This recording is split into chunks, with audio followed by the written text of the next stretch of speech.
Good evening, everybody. Why does this look crooked?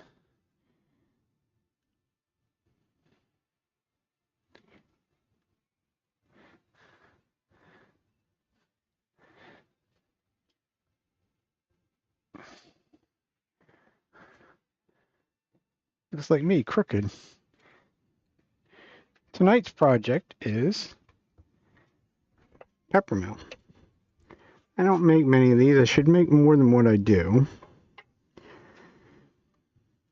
By virtue of they do sell.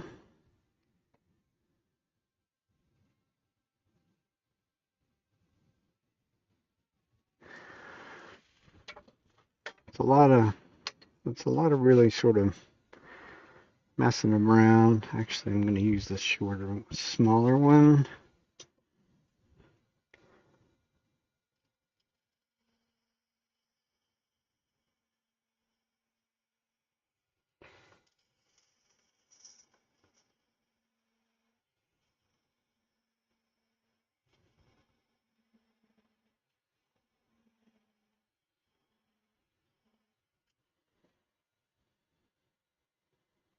I don't have a light quite in the right place. I think that's good enough. I'll saw the rest of the way through it. Better safe than sorry when it comes to that.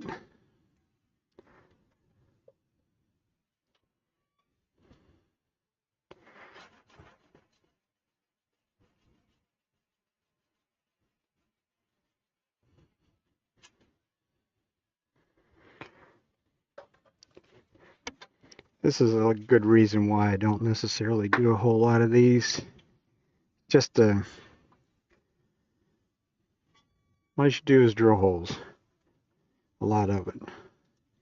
We'll remarker center. One of the few times you're going to see me ever use a cone center too.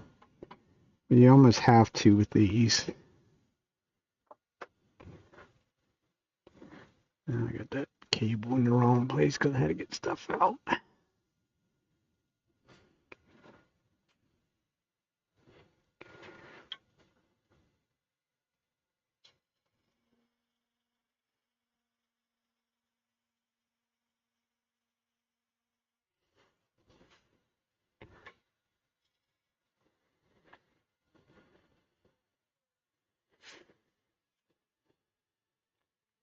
This is curly maple. It really doesn't show much of the curl, but does have some to it. At least it was supposed to. So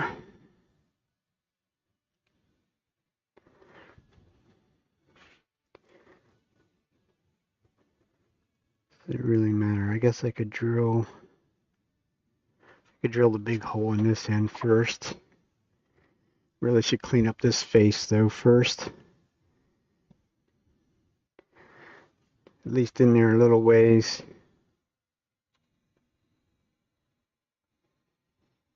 The drill bit will take care of a lot of it, but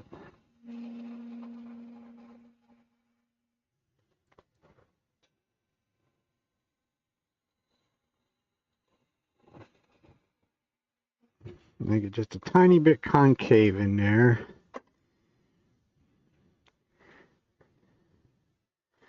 I have a book here that got many years ago at a wood turning symposium. It has all the really good information, like how big holes you drill everywhere.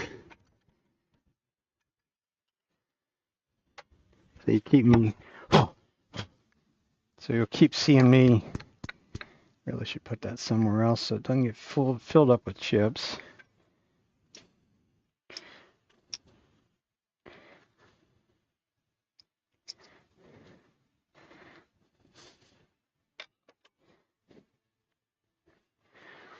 So first order of business, drill that big hole. We're going to slow the speed way down. These drill bits will get very, very hot, especially when we go drilling the hole way through the center.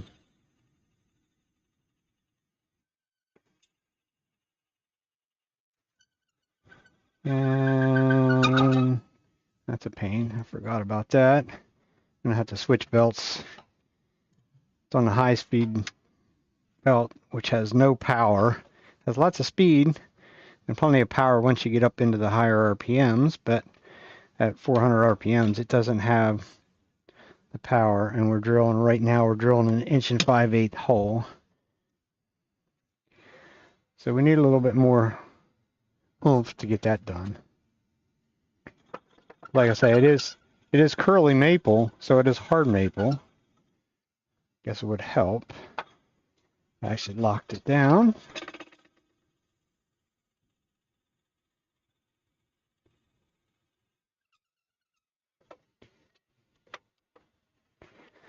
So that's our 1 5/8. And now we actually have to go the whole way through at 1 1/16. And be very careful I touch them bits. That one, not real hot yet. This one will get hot in a hurry. Not a very good drill bit to start with. It's a one that actually came from Woodcraft. So it's not a real super all-star kind of bit.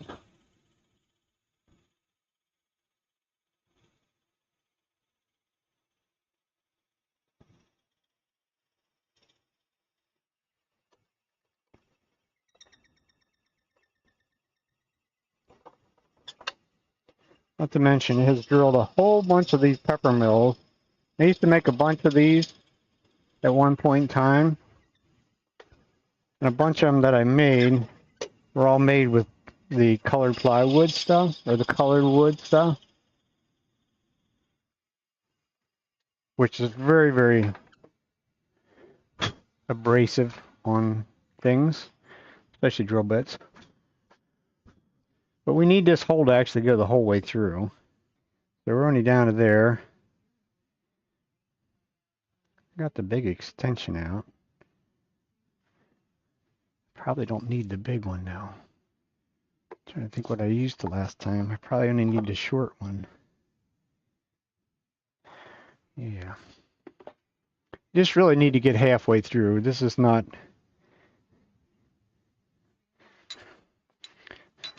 Notice the gingerly touch on that drill bit, because that thing is rather warm already.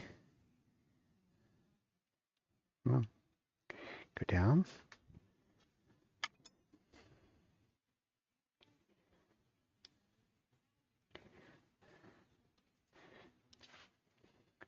Come on.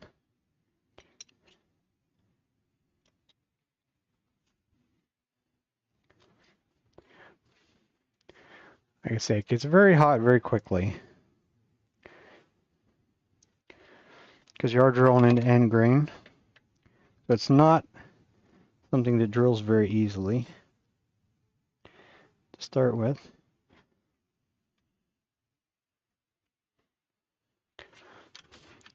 So if I drill the full length, yeah, that's more than enough. So we'll go back at it.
Okay. So we'll get the other half from the other end.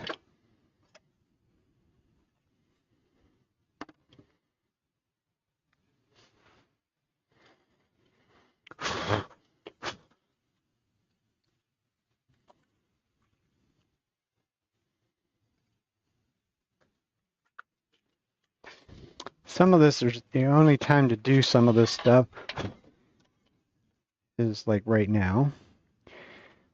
Going to make for a pain in the you-know-what ski a little bit. Need to clean up this shoulder in here. Oh, the camera's actually where it needs to be. So I can go over to that one. Not that it's very exciting, but none of this is going to be overly exciting.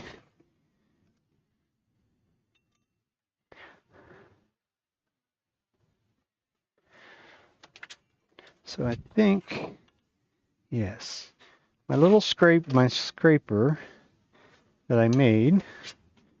Let me get my handle for it though. Didn't sharpen that either, but hopefully it's sharp.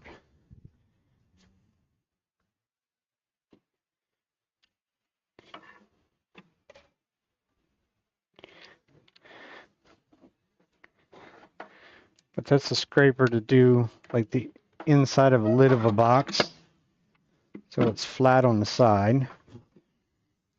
In this case, it really doesn't make a whole lot of difference, but Forstner bit does not drill a very nice hole, especially on the sides. So what I'll do here is I'll clean it up a little bit, as well as the very bottom should actually be fairly clean. I got too many things I got to keep track of here. I keep track of my book. Put it back here, I guess. Because I'm going to have to move the tailstock back the whole way. So I can go in here and clean up this because it left ridges in there. Of course, this is going to sound like it's going 90 miles an hour, but it's only doing about 1,300 RPMs.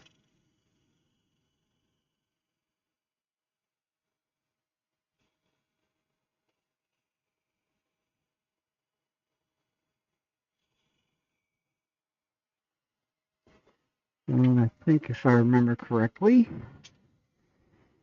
when I did this, I made this, yes, a little concave, because there again, I wanted to sit out here on that area.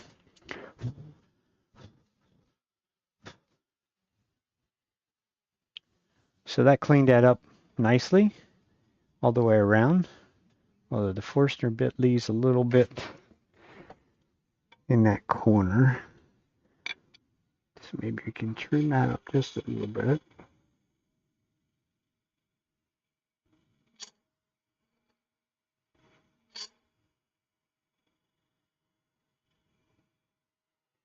It is kind of, it is the bottom of a pepper mill, so if somebody's going to be that fussy to worry about that there's a little line in there, then maybe they shouldn't be purchasing it. I don't know why that doesn't go into that corner though. It should.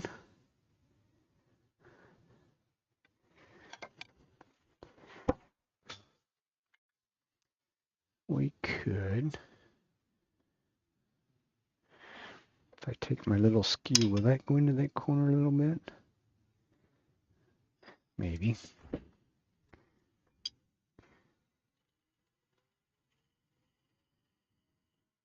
Or not.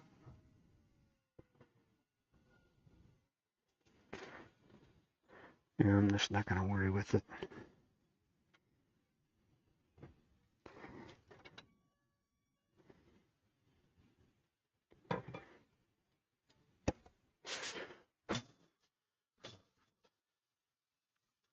I am going to give that a quick little sand. I got to get fresh sandpaper.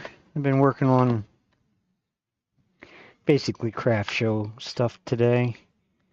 So I made a whole bunch of trees and that kind of stuff. And I've been doing some of it with colored plywood. So it just turns the sandpaper to the beautiful color that whatever it is. And the last one I was doing was blue, so all my sandpaper in front of me is blue.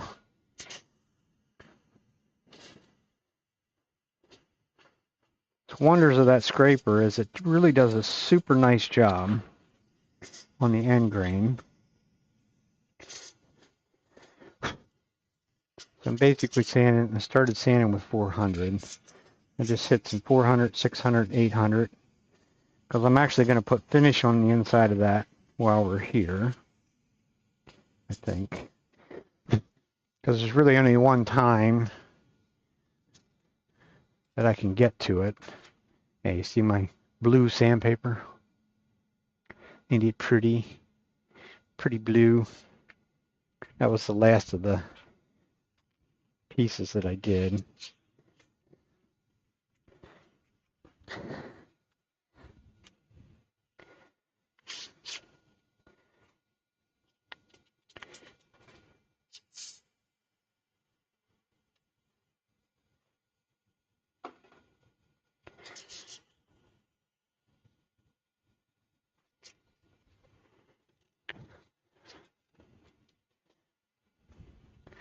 So just get that sanded complete.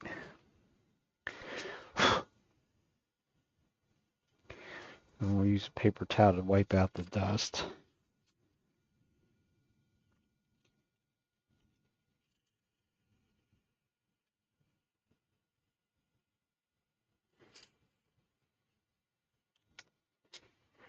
Well, I picked up some people's at craft shows.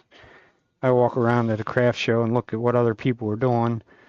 I'm always going to pick up something and see whether they've taken the time, like right there, you know, that little 2 seconds worth of time. I think this rod fits in there. Yes. I even sand the inside of that a little bit. Let me see what I have over here in sheet paper. That's 400. That'll work.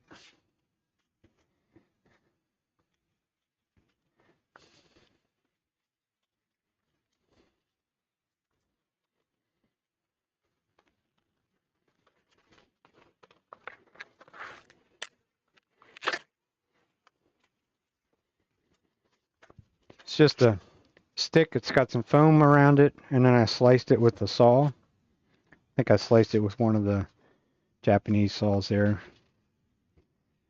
And did I roll it the right way? Nope. You roll it the wrong way, it just unrolls it, so.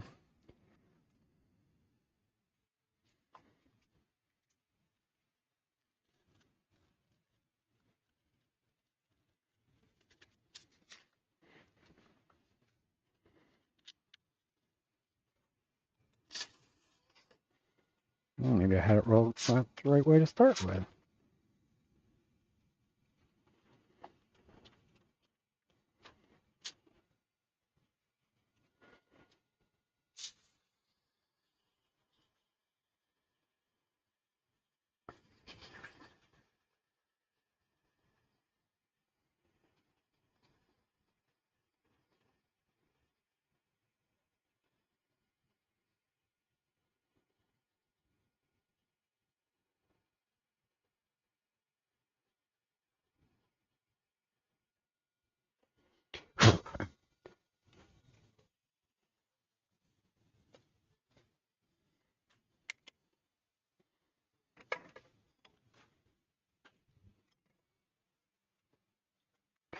It's just to keep the, because there'll be splinters, little splinters of wood in there and everything else. That's really all I'm after.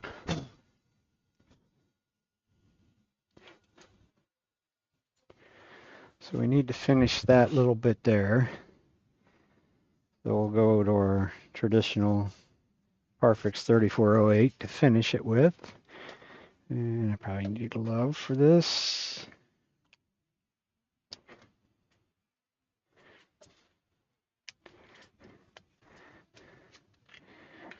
It's really just to seal it up. Oh, it'll really go slow with this.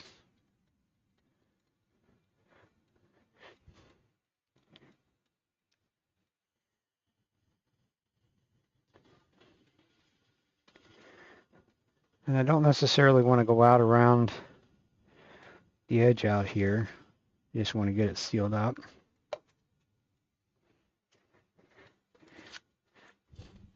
Because if this has the curl in it that I think it does, then we'll probably use some dye on it too. So we'll wipe it dry just like we do every other time. Hopefully we're not embedding chips of wood in there.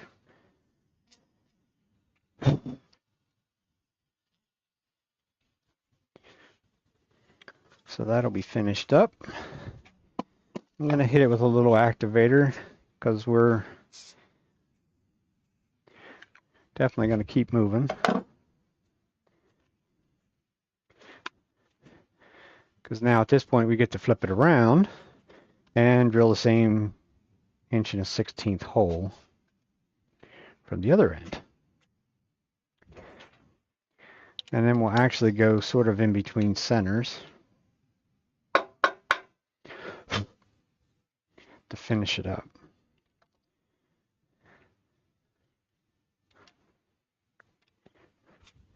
No. You're supposed to flip it around, you ding dong.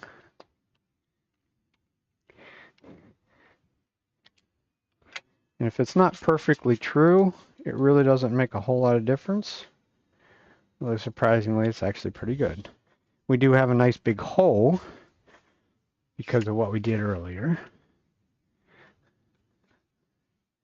So we don't need to worry too much about where it starts. And I think we're just going to leave the extension on.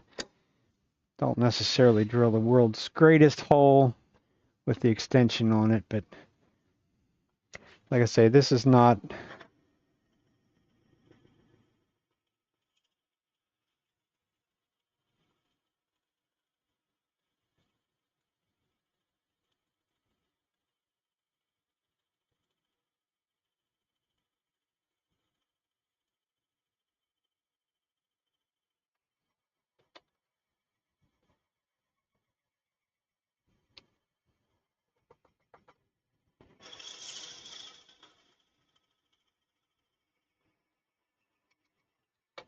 and there we go. We went through to the other end. So that's what we needed it to do. You set that drill bit off to the side and don't touch because it'll be... And that right there is the absolute worst part about these. There's a little disc. I got it, I think. No, I just broke it instead. That works too. So I wanted to sand that. There it is. It leaves a tiny little disc in there, which makes it a pain in the you know what.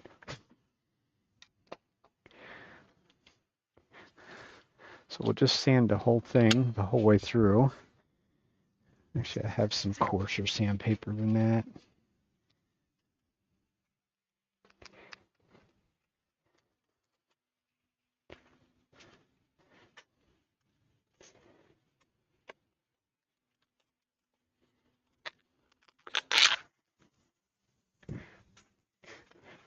And really, all I'm doing is trying to get rid of any fuzzies that might be in there.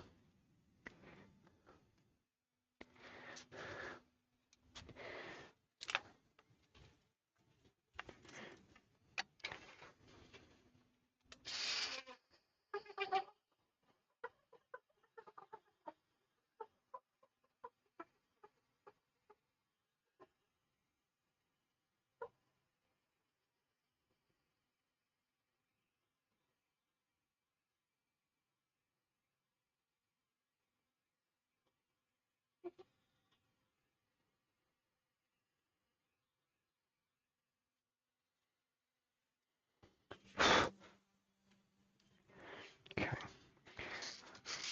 Certainly not smooth by really any means, but it doesn't have fuzzies in there. And we're probably done with that. So now I think we have to go to the lid.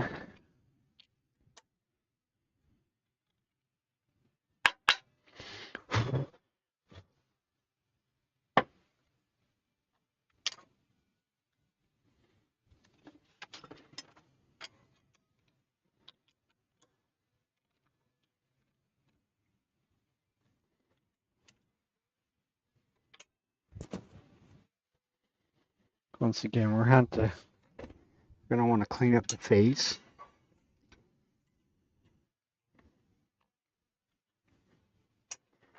Once again, we will drill a rather large hole in there too.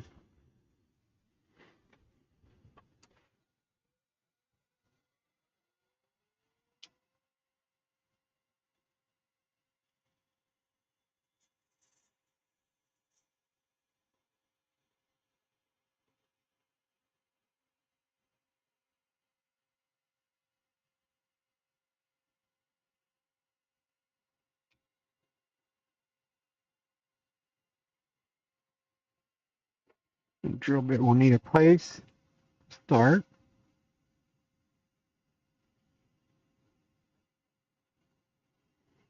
Corner of the or the long point on the skew is what I use to get that.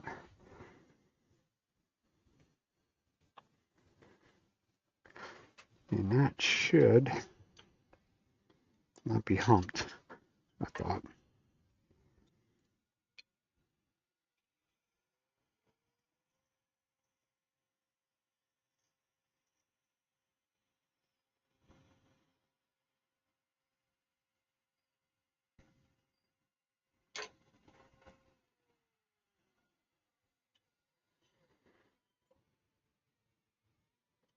That should be all right. Because I'm going to drill a hole in that.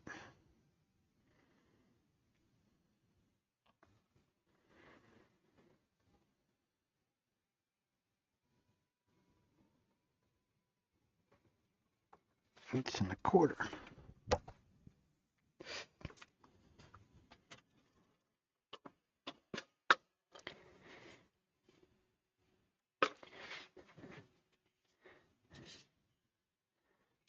Two and an eighth, 3/8, inch and a quarter.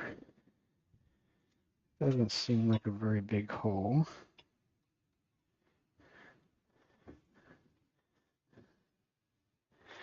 It is what it says.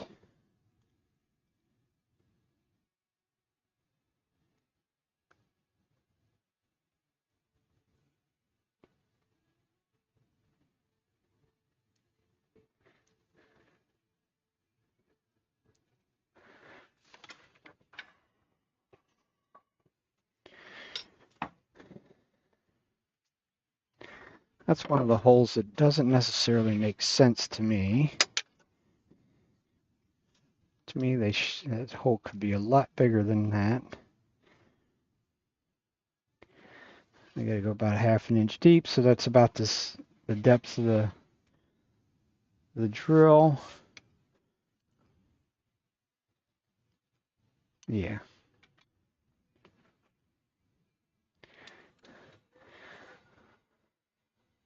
So we'll slow things down.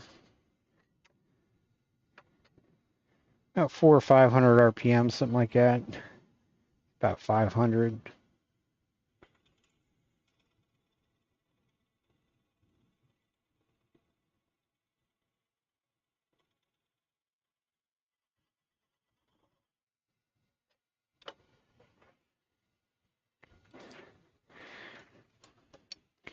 And then 7/8.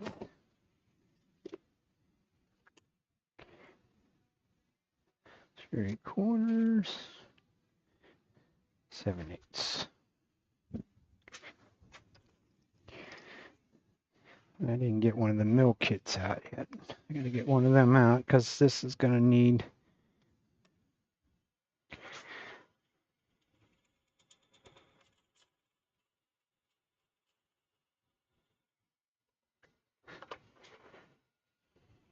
About 1/8 of an inch deep, I think, is what it was.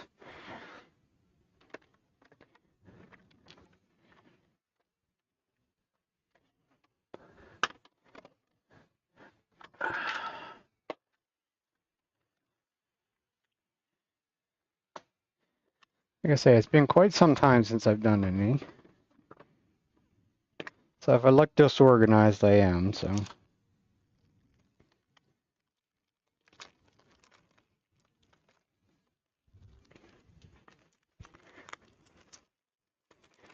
We got a whole bag full of parts that goes with these. Rid of this. This is supposed to fit in there, which that's what I remembered. It doesn't. 7/8 is a good place to start. So we'll have to open that up. We'll use our little trusty little scraper to open that up. We're not done with that.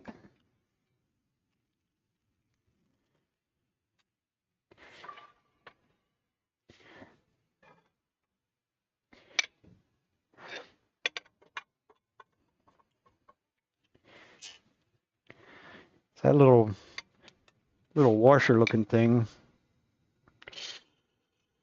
is really sort of what makes the pepper mill work. That's the part that when you spin the top, because that gets screwed in there eventually once everything's finished. Has two little holes in it, so the little holes and then the square holes what actually turns the grinder itself. And don't push it in there if it doesn't quite go in, and don't drop it.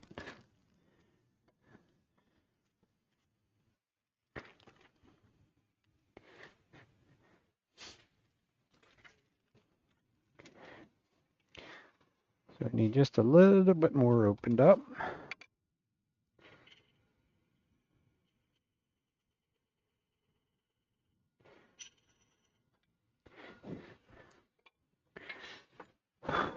Because it is a little easier if that just drops in. More yet?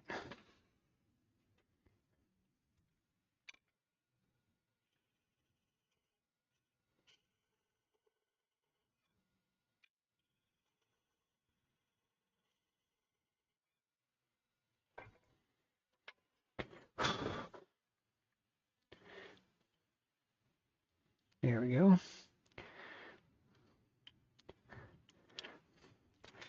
So that's that. Then back over here.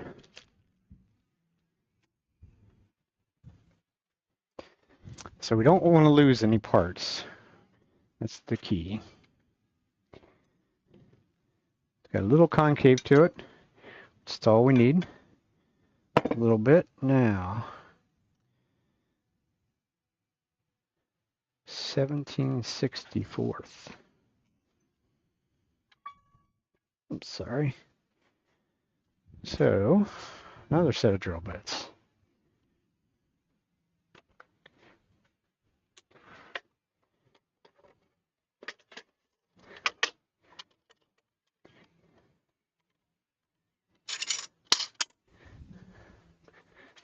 I guess if a fellow was going to do a whole bunch of these, it would be easier to sort of do some of this stuff in stages rather than messing around with all the holes that you got to drill.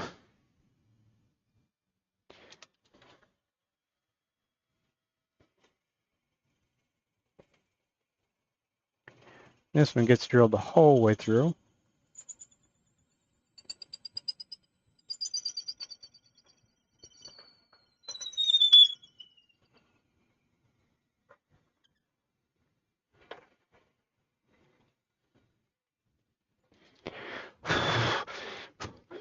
And I probably should have cleaned up that. I have to clean that up too.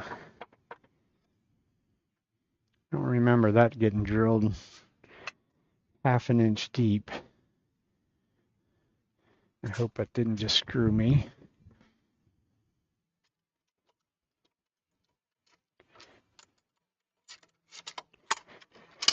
We'll find out here very shortly. Because before we start turning in too much of anything, we have to make sure that we're not out of whack already. Like I say, once again, some of the stuff you have to finish it, or at least do the sanding and such things as that as you go. That's probably not high enough. Not even close.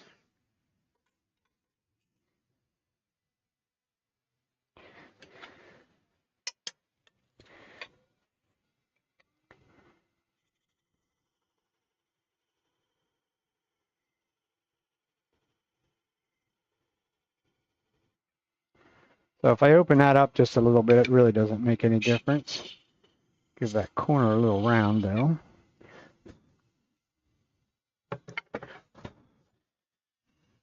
And then we'll give that a little sand.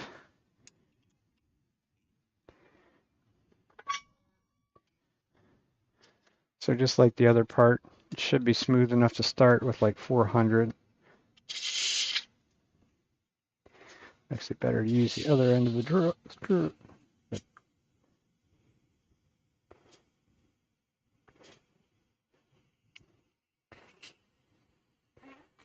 Because if you forget to do this, you sand some of these parts as you go.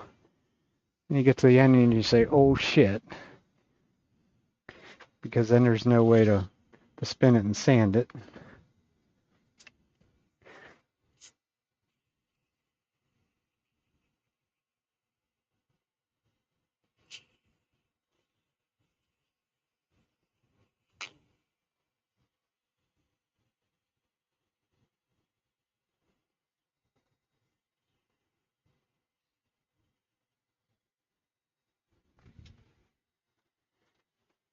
This would be where it'd probably be a good idea to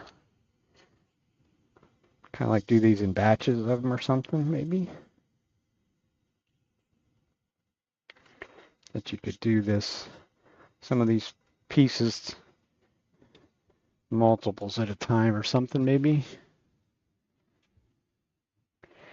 But I don't really have an overly great interest in making tons of pepper mills.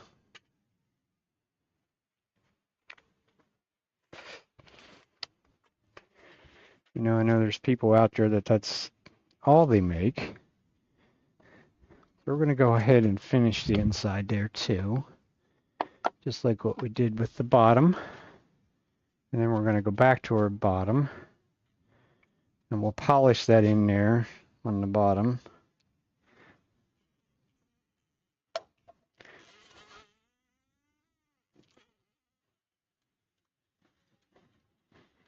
This one I know I don't need to go very far out on the end grain, because this will be fairly small into there. It's really just a matter of getting it sealed.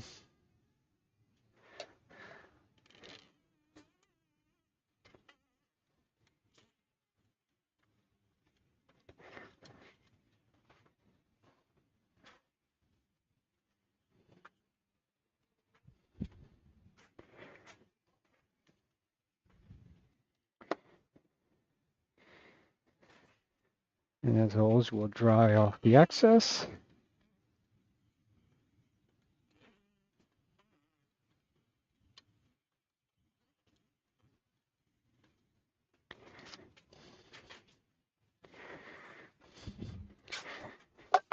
And we'll hit a little activator on it.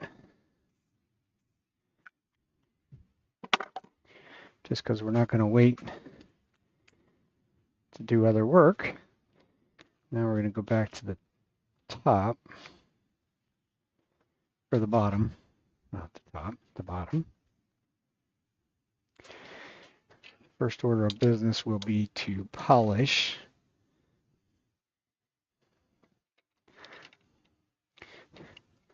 that in there, because once again, there's only one time to do it, and that would be now. So we just use a little bit of abrasive paste. It's probably the easiest. Well, it's really the only thing you can use in there. And it won't take much paste to get it cleaned up. We get 10 times too much.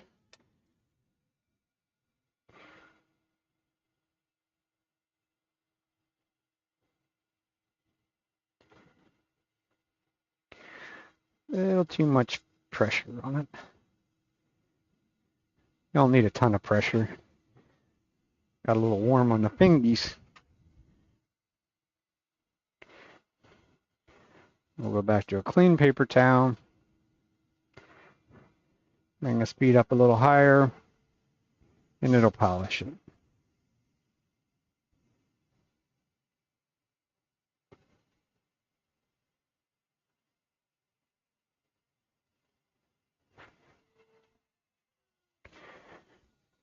And that takes care of the base. Leave that sitting there. Maybe I'll remember to do the lid.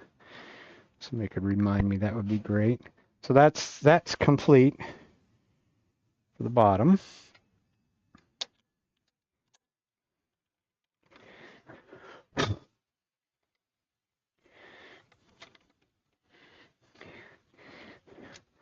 Now, actually now, I don't need it in the chuck anymore.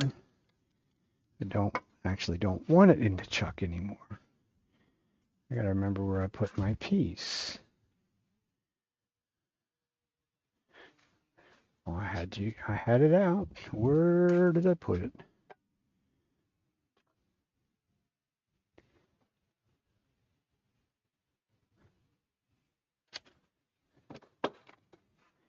Interesting.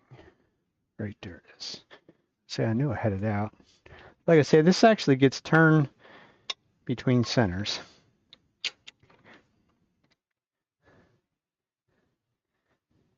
Even though that doesn't necessarily maybe make too much sense to you. But that's the way they do them. That's the way, sort of, I guess you'd say, that's the way I was taught. This has wax on it. It's basically just a friction drive. So we won't be putting 10 tons of pressure on it. Because it is a wedge, because we could split that down there. So it should run pretty true. And it does. Now,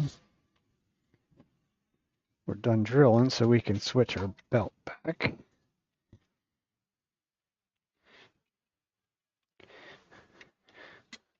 I turn a little bit faster than what it's going to go at that speed. So now we need our tenant for this little guy down here, for this recess that we did.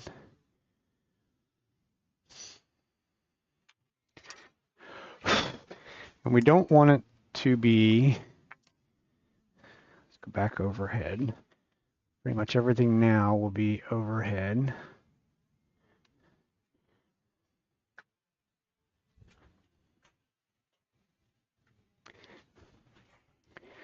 So we'll set our calipers to the inside of this.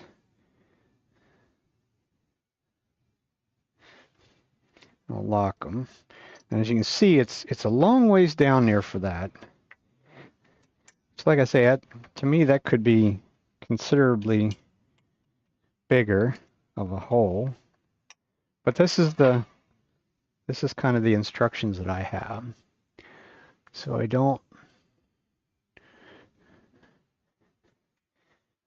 just do it the way they're saying to do it, put it that way. Not quite enough tension because I can spin it. See if it'll cooperate and actually turn without spinning.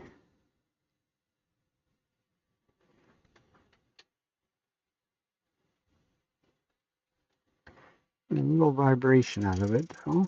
So I'll go out here in the very end and we'll get down. If I remember right, I think this is down very close to the, only leaves like 1/8 of an inch or something like that down in here.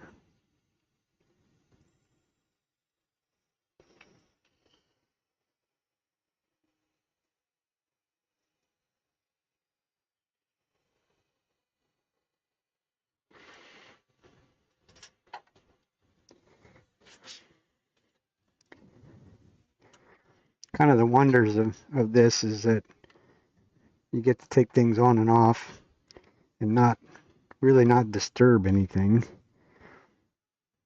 to make this fit. As usual, it's sloppy. That's why I only did a little bit on the end. These can't be no super snug fit to start with, because it has to spin.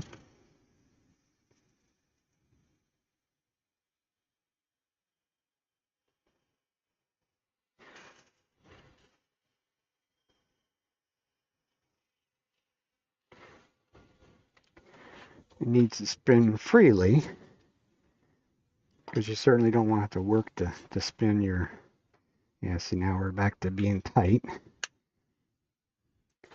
So that's tapered.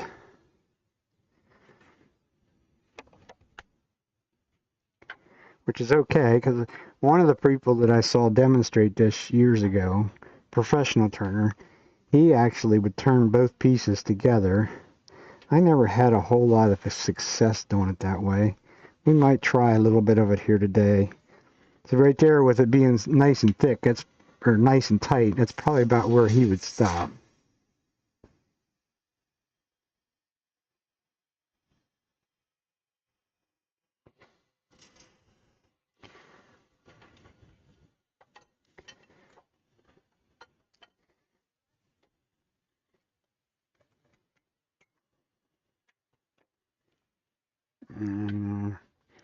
Take just a little bit off.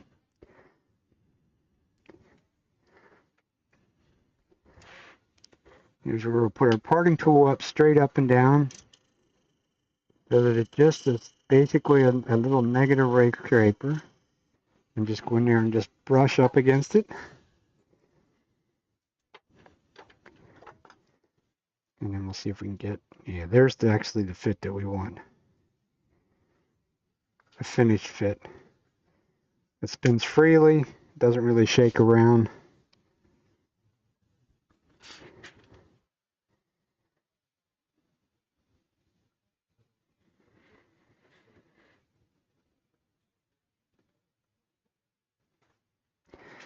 Question is, can we actually check to see?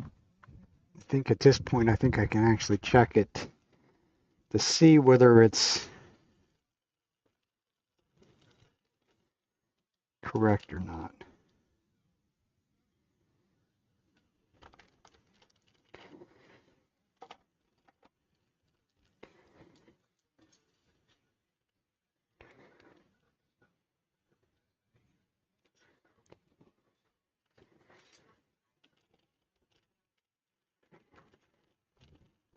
I gotta remember how they go together even. Oh, I need that piece, that piece. There's lots of pieces. That's the actual grinding mechanism right there. That goes down over that ring, I think. Yeah, there we go. All that slides together. This goes in here. At least it should go in there.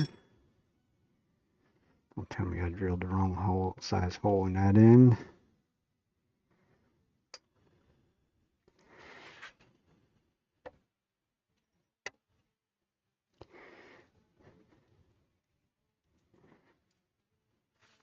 So I do know that goes down in that. There we go. Everything's tight as far as the fit goes. Oh, that's why. That doesn't go the whole way down in there. That sits up on there. The shaft goes through, which is square. And then if everything's in a perfect world, that should come out the other end, which it doesn't. And we're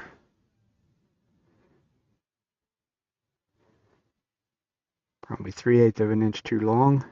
Better to be too long than too short. We can always take more off, but we can't add things back on. So I think we will turn it a little bit, see if we can turn it a little bit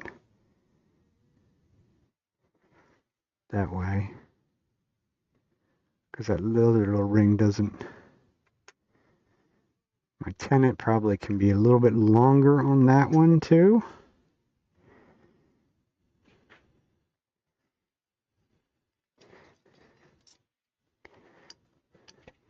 So here's where you gotta try and get this stupid little latch back out.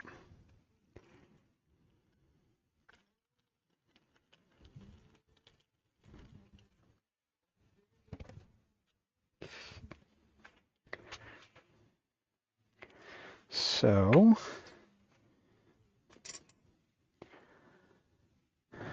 it's a big enough hole. So we're about 3/8. So we could go down another, we can only go down about a 1/16 more.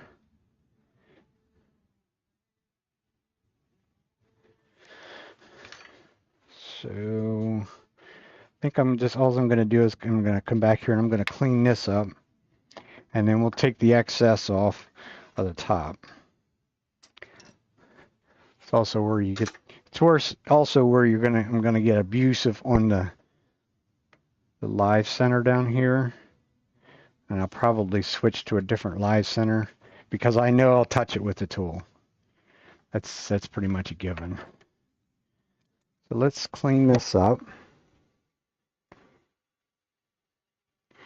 These do have a tendency to rattle too.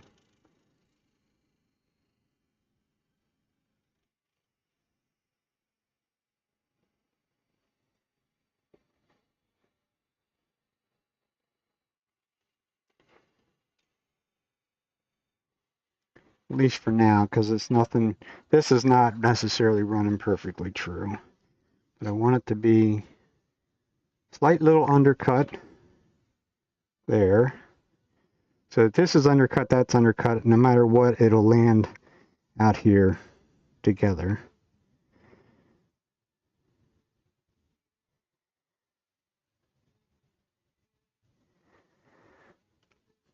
And just trying to think ahead. I may end up putting a tenant back on here to get this the right size.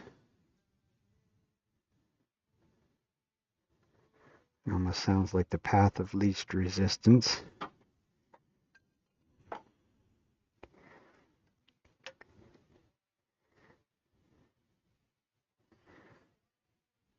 Because we got to get this the right length for sure. I can't add any to that shaft. If you get them too short, you can actually cut that shaft a little bit. Not necessarily what I want to do with it, but that's one of the things that you can do with them.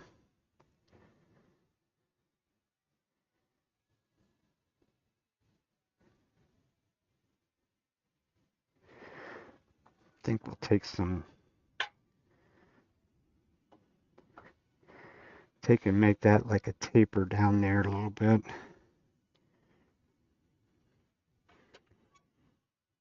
And I think we're going to actually true this thing up now that it's in its final stage, because it's not bad, but it's enough that it's giving it a vibration.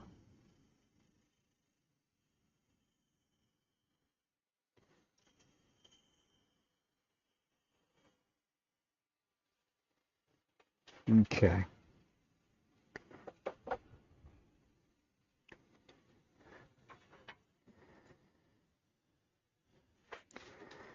And see, I get to copy off of one because I already have one that I did before many moons ago.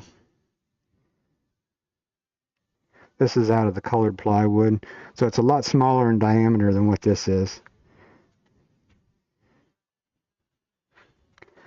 which is part of what's going to be a little bit of an issue. But I know this gets a chamfer, at least according to my design on the other one.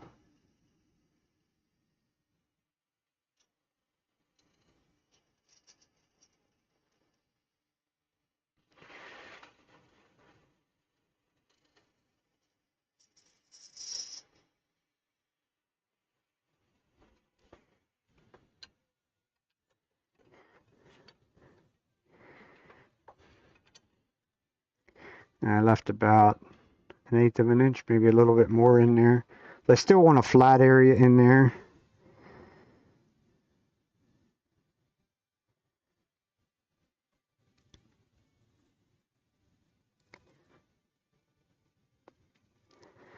I think my little path of least resistance says I'm going to put a tenant on there so that I can cut more off of this top without screwing around.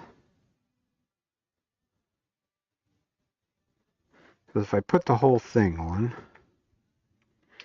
like such. For one, they like to rattle.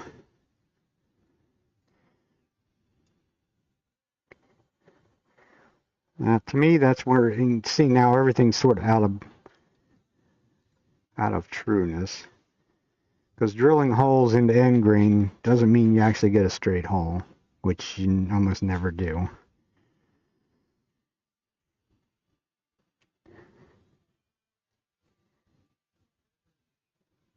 I think that's what I'm going to do with it.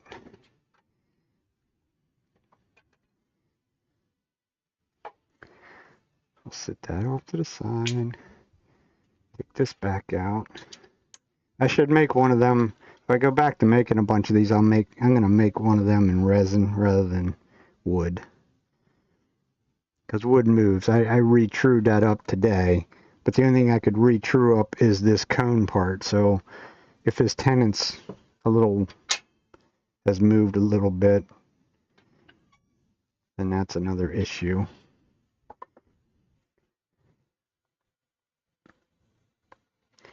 So we'll just put a little tenant down here.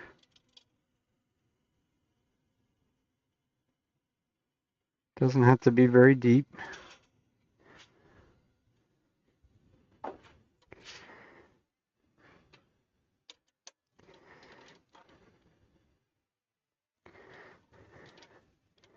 Because once again, this will get turned just the same as the top will. It'll get turned between centers.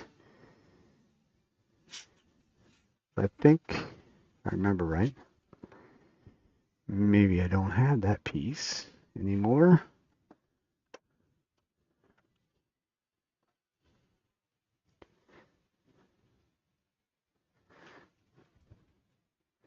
Yes, I do. Just out of curiosity. That I can make a new one of, that's for sure. This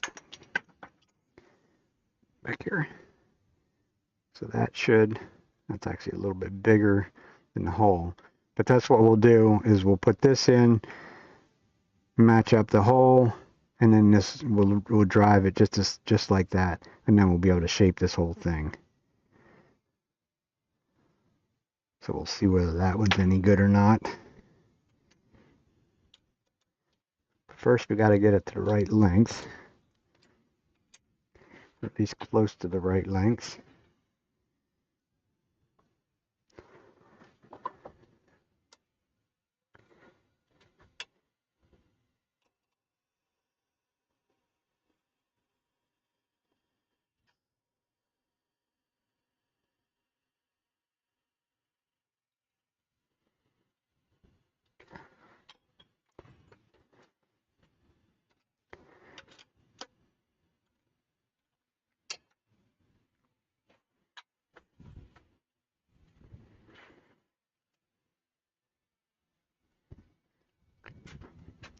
I think I can just sit that in there because I don't think it'll fall through. No.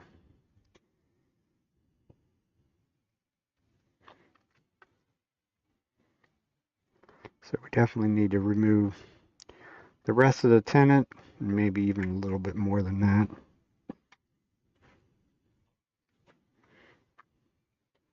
Because it has a little nut or a little knurled knob that goes on the top,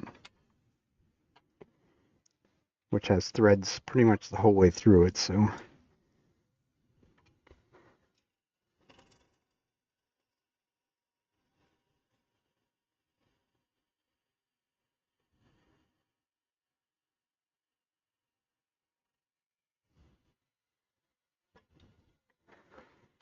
almost like making lidded boxes. All you get done doing is farting around, taking stuff in, putting it back.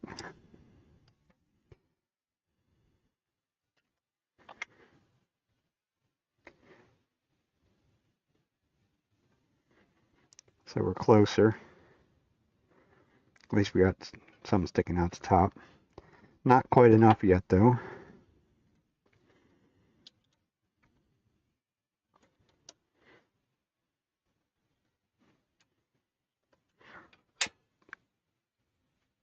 But now, we can take another another 1/8 of an inch or more.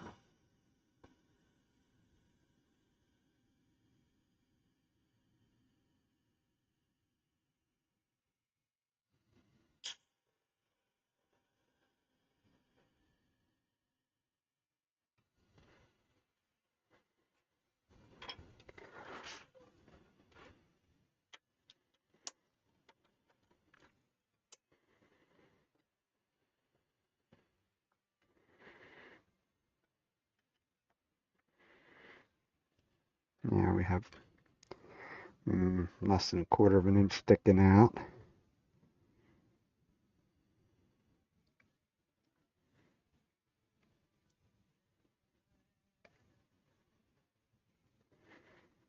Gonna need more than that though.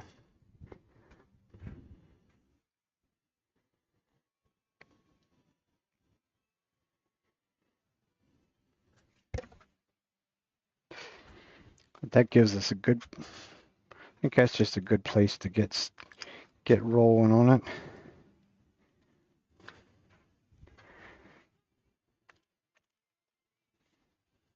You can make adjustments from there as we go along.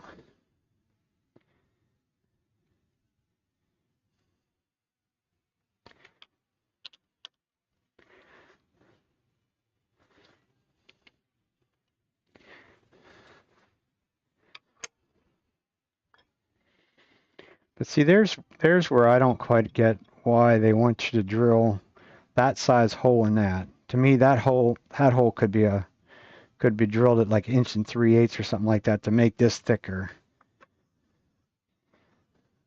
But not the one that's designed that. So I just go with their design for now. Yeah, leave that.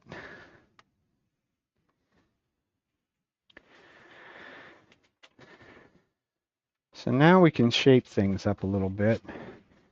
And if we go with my original design, we lay that up there because everything gets used down here.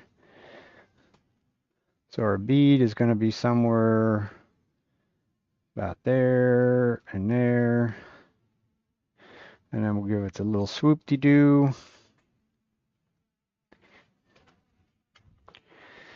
And we'll sort of go from there. So we'll run them lines around, saying that's where our bead's going to be, even though I'll probably mess them up anyhow.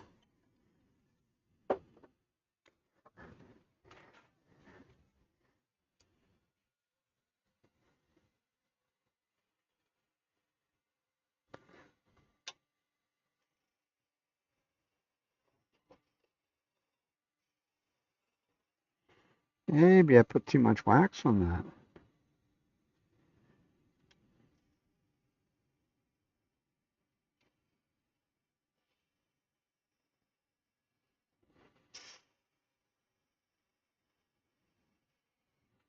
I gave it a nice wax coating so that I could do the finishing part and not have to worry about whether you squeezed a little bit out or something in the process.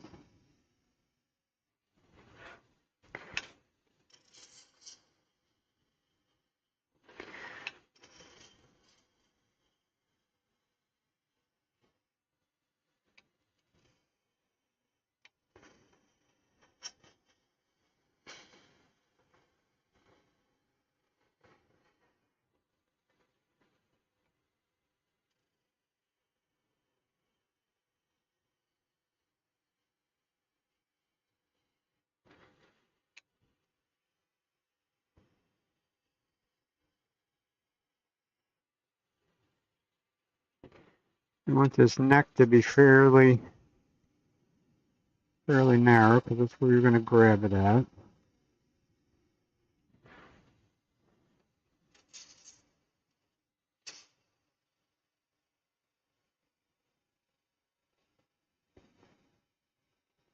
Anything we have to be really aware of, don't take 1/4 inch cuts.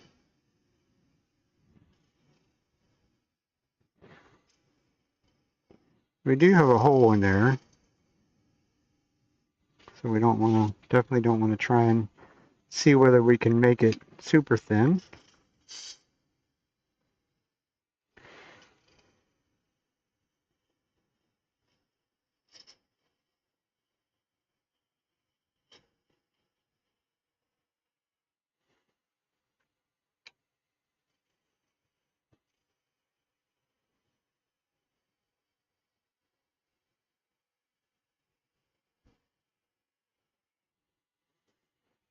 And I don't think there's any really wrong shape that you could do. But I wouldn't see how there would be a wrong kind of shape.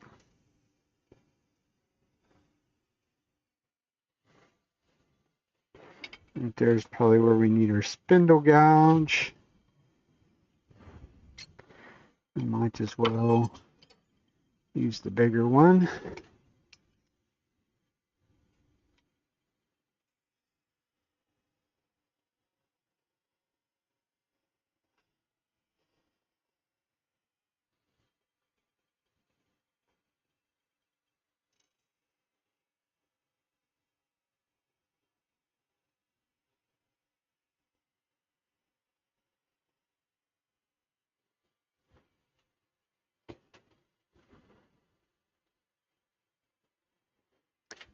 So that's that part.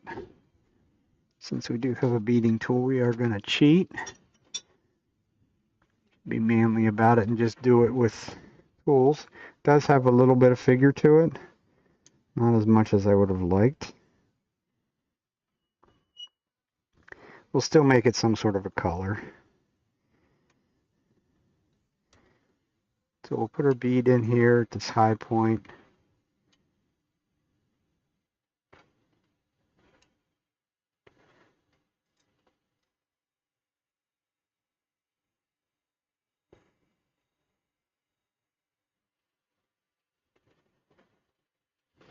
In order to know when I hit the true bead, we'll put a little dark line in the middle. When the line disappears, then we have a full bead.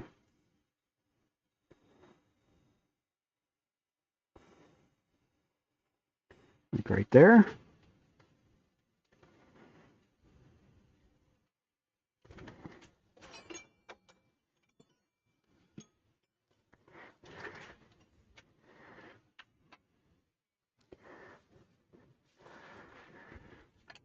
So we can grab our little spindle gouge and we'll cut like a little V groove down to that.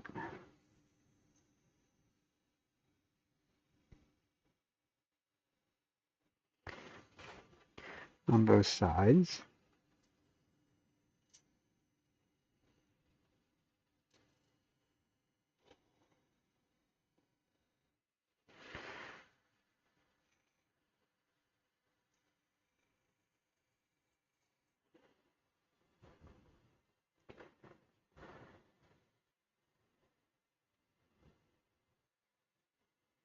Not sure I like the design.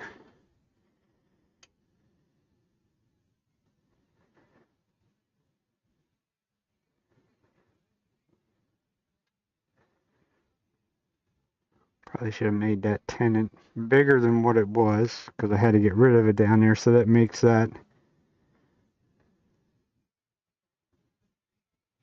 a little bit smaller. So I can make this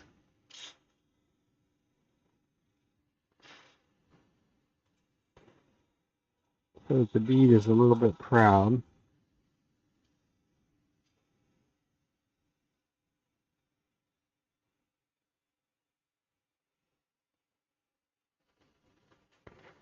On both sides.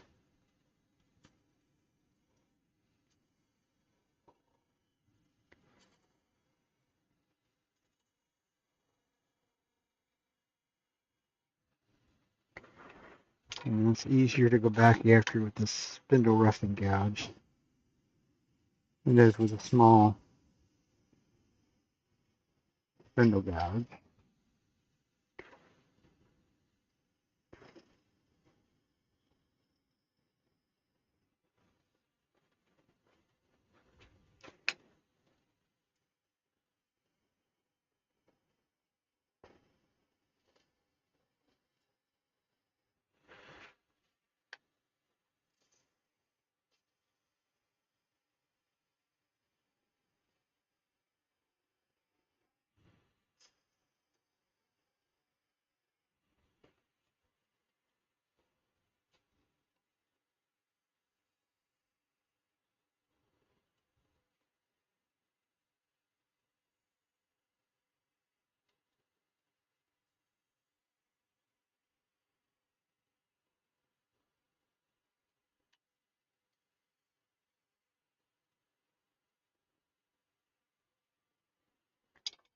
Made that side a little bit shallower.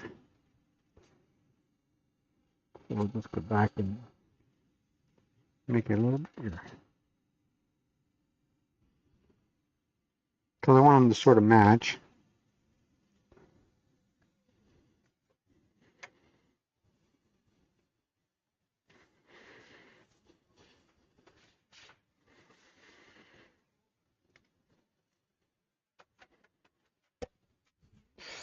Okay. So, I'm not sure I necessarily have that quite where it needs to be yet. I mean, it would work for my hand, but my wife always tells me I shouldn't make stuff according to what my hand says. I got too big of hands. I think we'll take a little bit more down.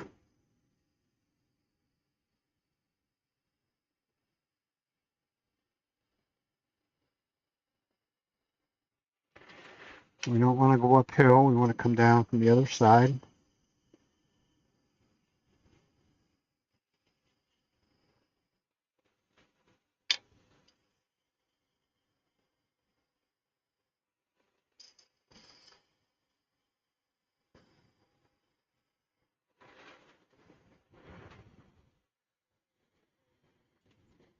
Okay.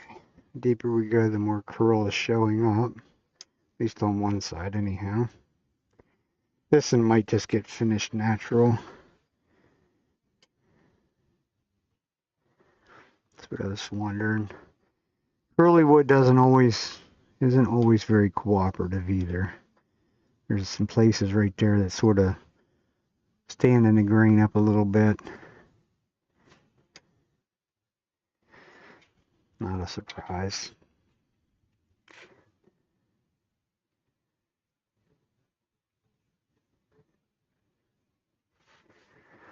So now, can we put the two pieces together and turn them together?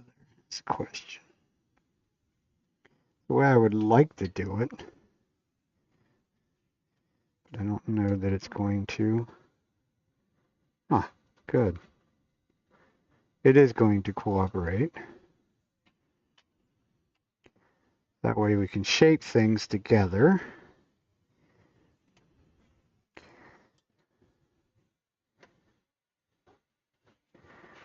So we'll go back to our spindle gouge. We know we got to get rid of this corner.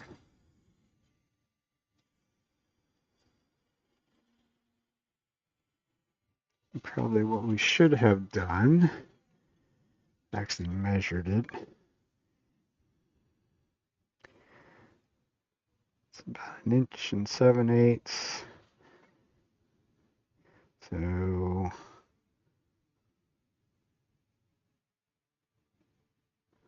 15/16. Does that sound like right, the number? Yeah.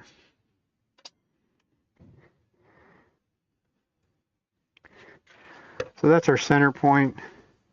My wife likes these to actually just sort of be a round or halfway round sphere up here. I've done some that were completely different than that, but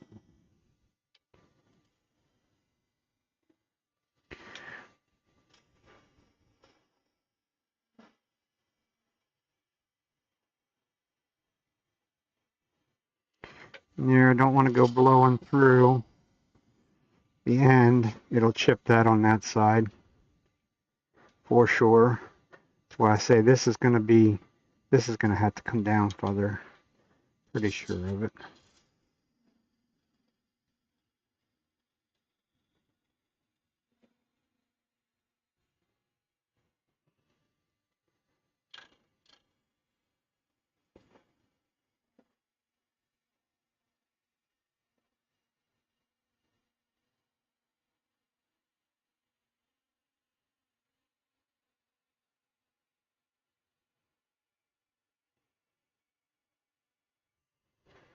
There's where the live center will not like that situation because eventually I'm going to touch it. This is steel, that's aluminum. It's going to cut right into it.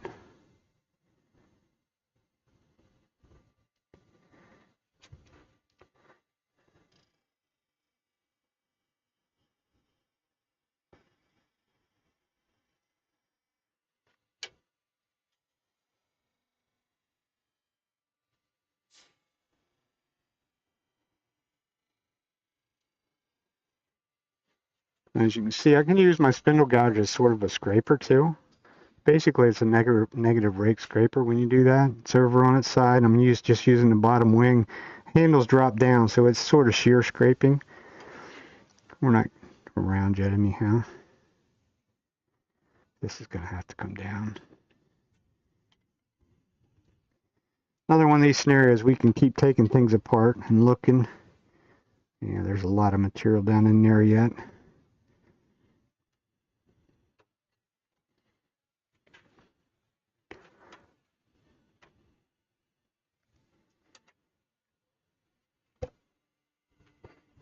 Especially seeing how it's being cooperative and allowing me to do them both at the same time.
Certainly not the world's greatest shape.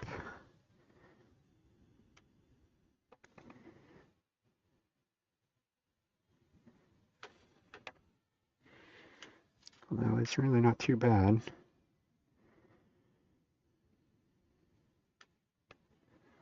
A little, to me, it's a little flat up here. I need to come back in here and make this curve go that way a little bit.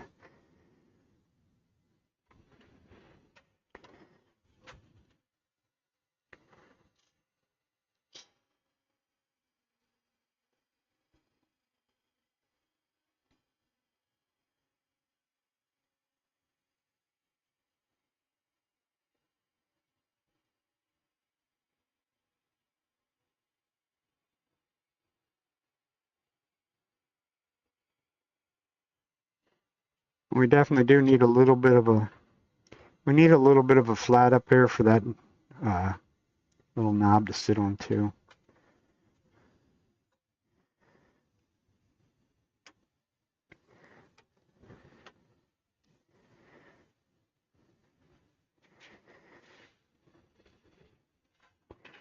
So I think at this point, we'll pop that apart, get our pieces so they don't have that totally cleaned off there. That little bit there I could actually sand off too.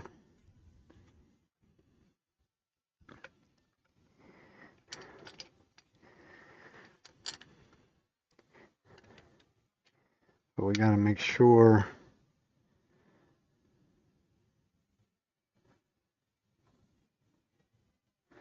definitely could use a little bit more off of the top and get a nice clean cut down into there. You can see we got about 1/4 of an inch. Ideally these two would match in there. I can take more off of that side too. But no, I don't need to because this side is still proud of that. So we'll take a little bit more off.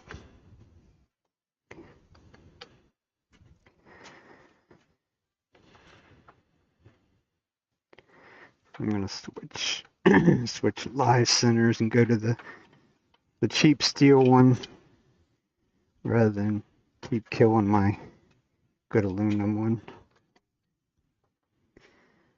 Because now I will go and take that completely down where I touch the metal.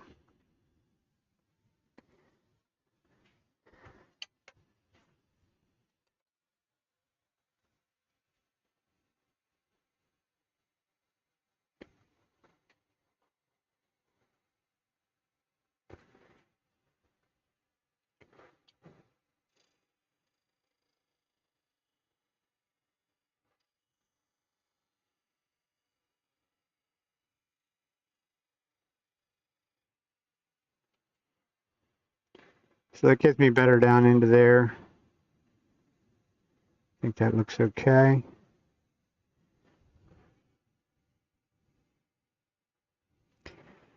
Let's see if we can get it to cut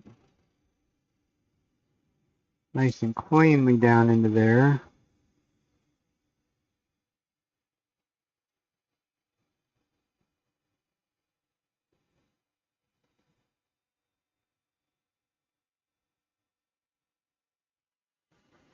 Like such. Probably nicked a little bit on that side, but we can live with that a little bit.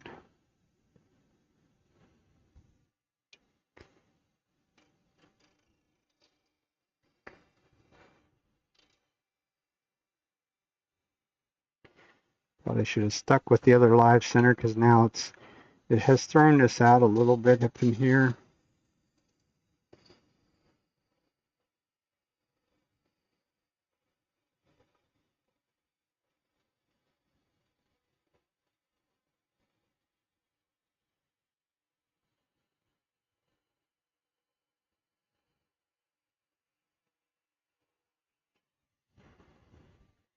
Like I said, as you can see, the live center actually stopped spinning because I cut that little bit of wood away.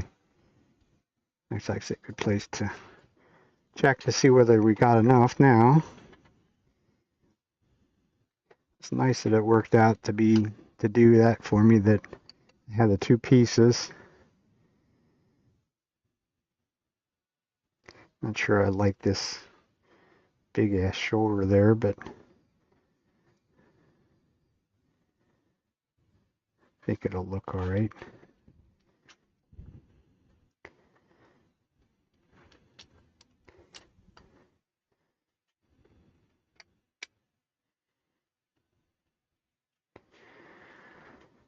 So, where's the knob? So we need 10 hands. Lots of little parts in this bag that we don't want to have to chase. These kits do come complete. So we put a little knurled knob on the top. So that would be totally tight.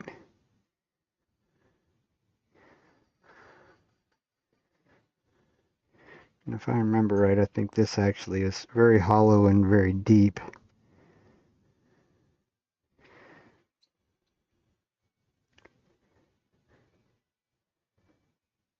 So I think we could take another little bit off of that, a little sort of flat there. Not that that can't be sanded to blend all that in, but I think I definitely can get away with taking just a little bit more out of that.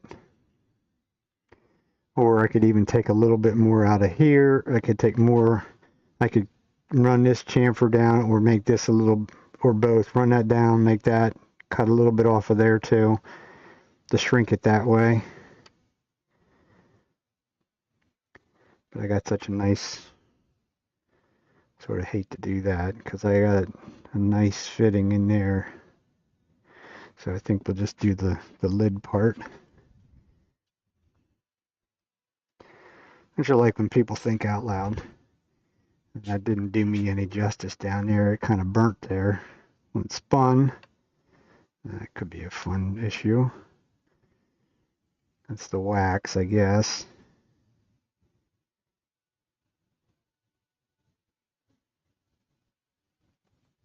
Should make the cone more so that it goes into that, I guess.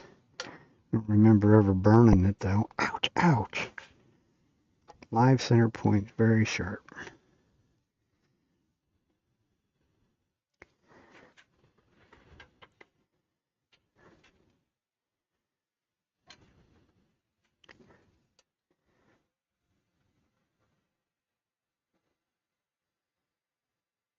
But as you, I don't know if it shows. Yeah, you can sort of see it. This is no longer down in here actually running perfectly true. But it doesn't really doesn't matter to us.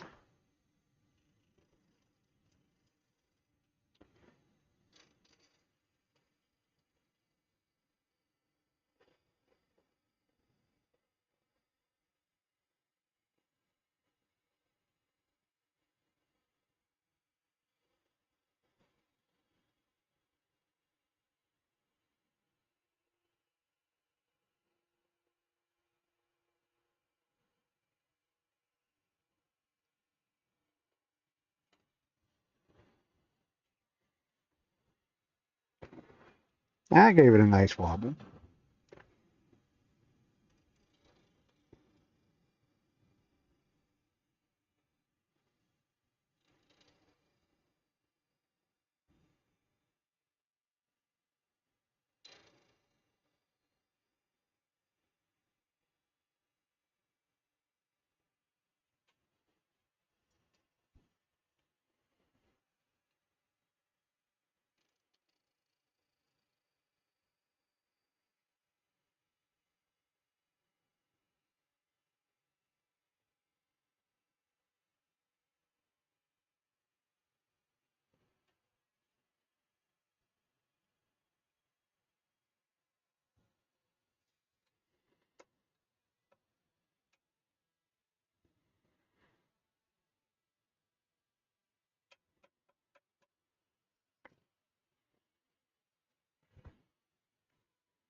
Still think this is too fat.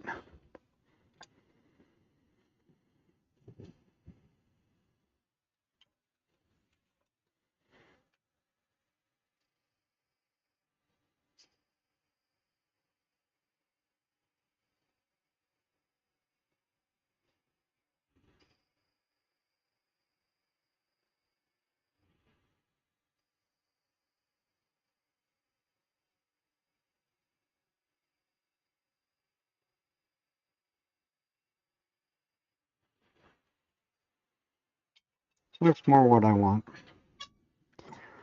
Just blend these two together, and then we'll be ready to sand away.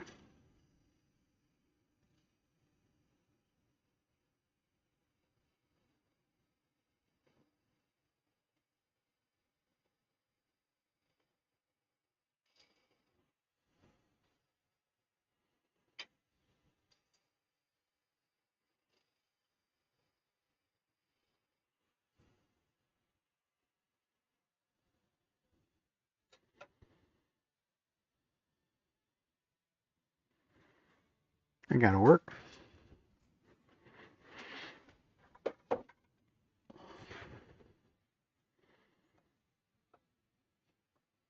A little curl there, but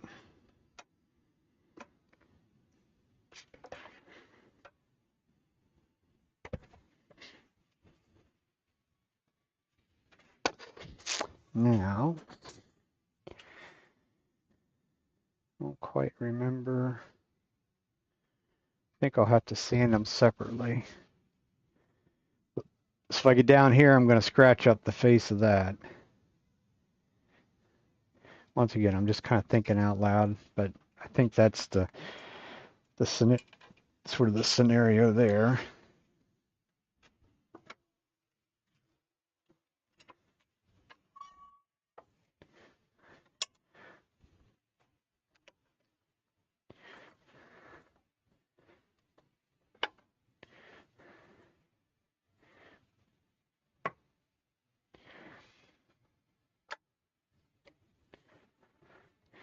I'll tell you what, we can go back to the Good Live Center.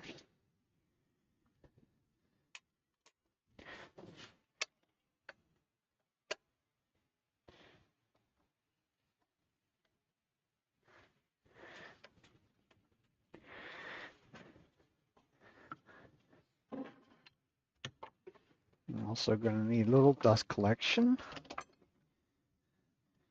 Now we're going to sand and figure out whether we're going to dye.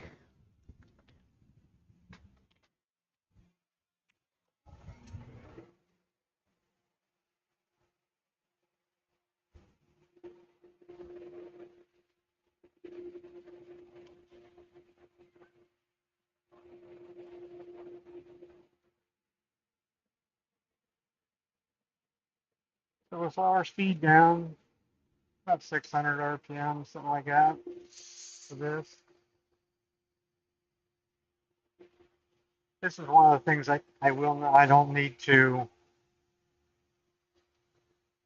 stand on top to get the dust collection to work well, unlike bowls and such things as that.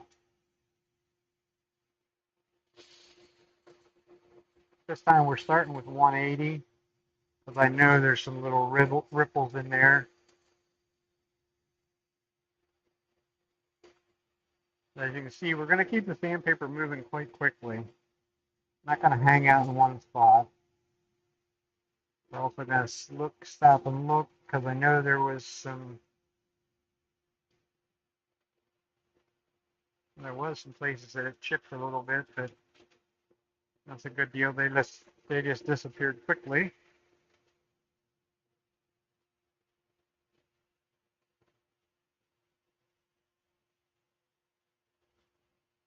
Tricky part is to get in here to sand, but I did a pretty good job cutting, so we're not too many little ridges in there. I won't touch the bead till we get to about 320 or 400.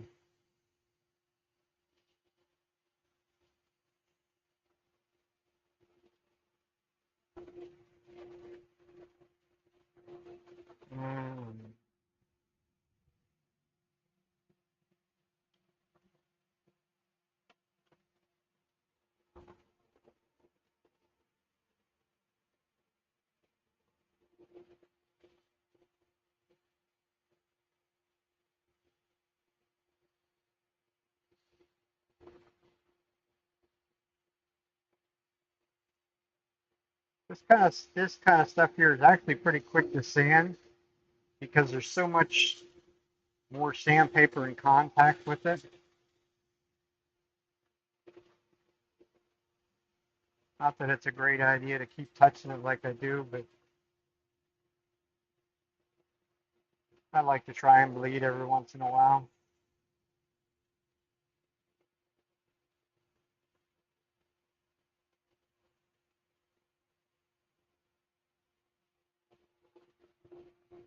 That was 220. I'm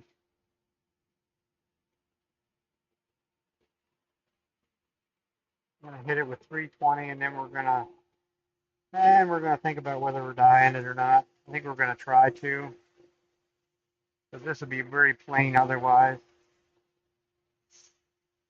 A little disappointing on how much of a lack of curl in it. At 320, I can now hit this end grain up here. That's why I didn't hit it with the coarser grits. You put big scratches in end grain, and you got a bit of an issue.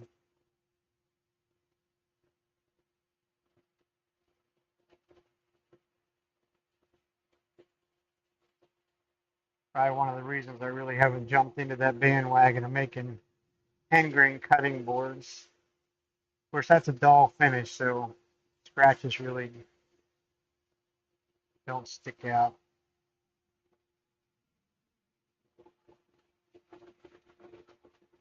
So there's curl there, a little bit of curl there, there. I don't know if there's really any in this on the top.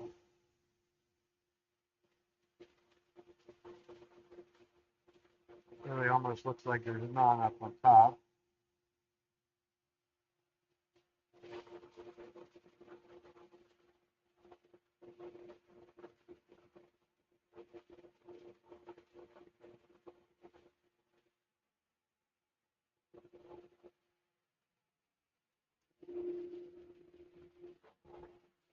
So let's give it a try. It can't anymore cause me a whole lot of sanding work.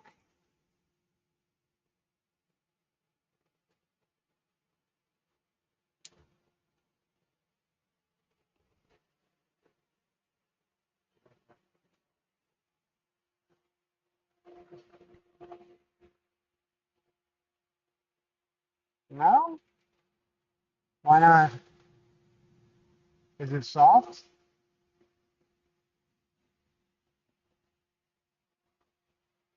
And it shows like it's it shows all right on my end.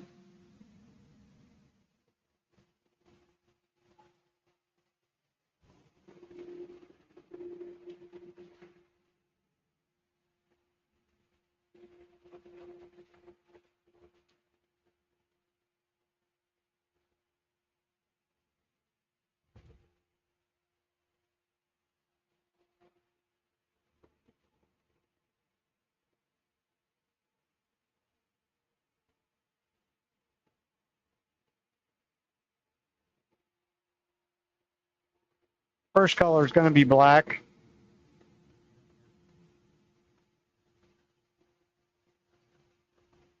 Okay, thank you. Are you coming out tomorrow to make some handles?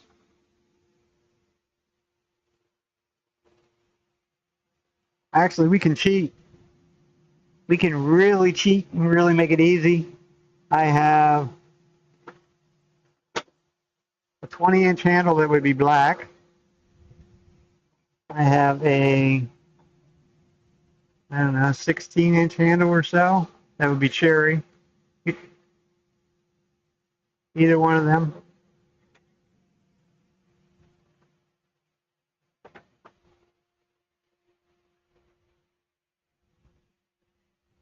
Like I say, if you want to come out tomorrow, I'll try and remember that before when I'm done here. I'll cut some, or turn some little tenons or something to put in there.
I'll take some of the black back off with alcohol. Just save me a little bit of work sanding.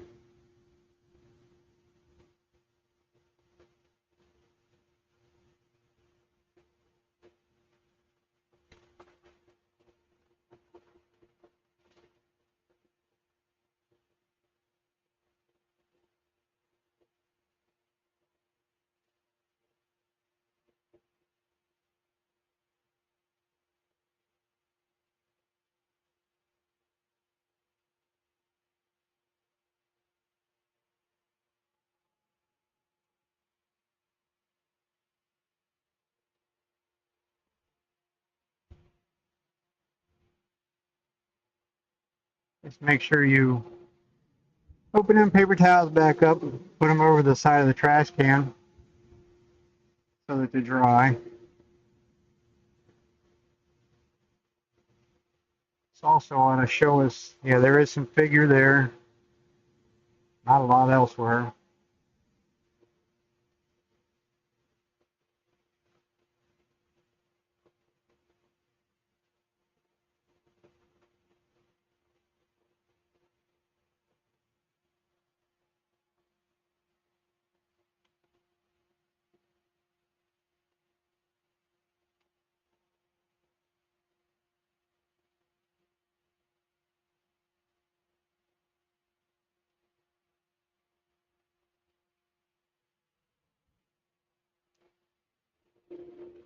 So, bring our dust collection back up to where it belongs. Now, let's go back to our 320 and see if it'll cut it. Cut it quick enough. Probably not. It'll probably going to clog it right up.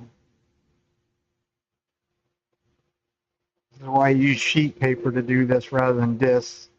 It's going to clog the sandpaper right up. So it gets some of it off.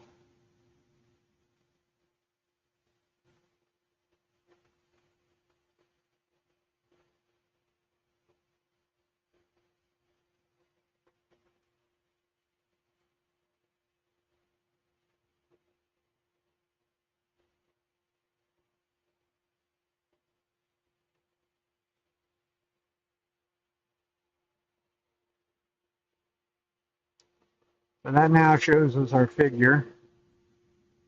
So we're going to need to lighten things up elsewhere, the whole way around. I'm going to go back to 220 just to try and make it a little quicker and easier.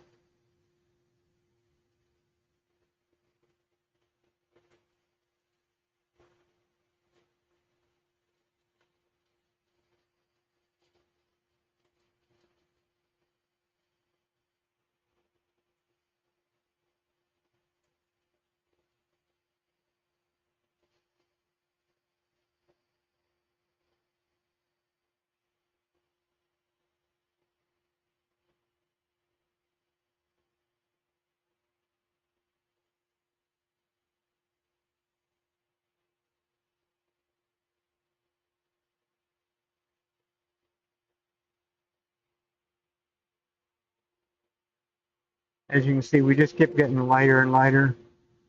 It's showing all these streaks are because there's a little bit of figure in there, which is harder than the surrounding area.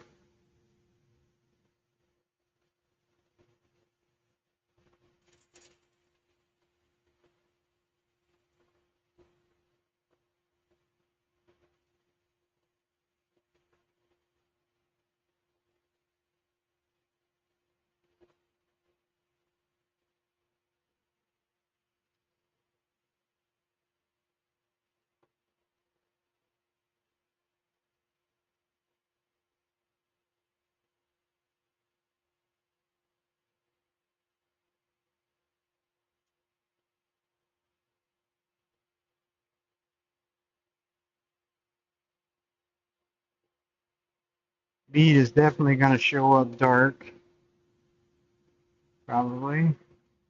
Hard to get in alongside of that. Probably could have left that alone.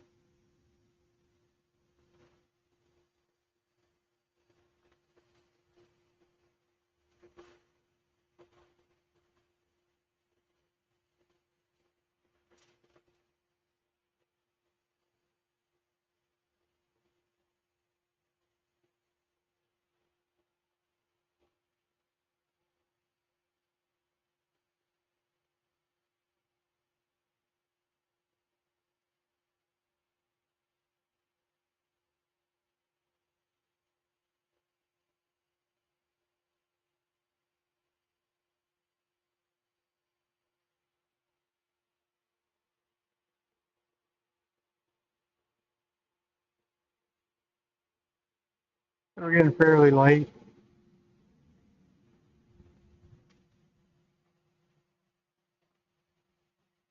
Now we should be able to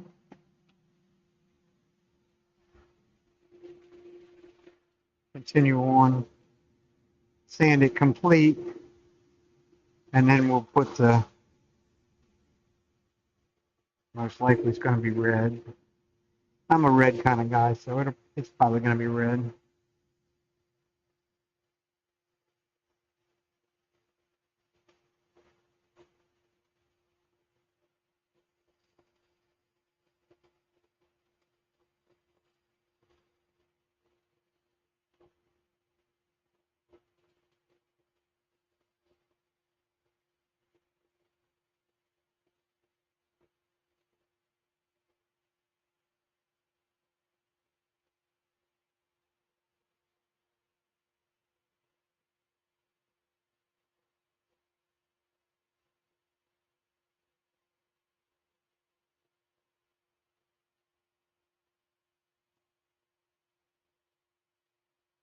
Oh, and Dad, I did order some bowl gouges too.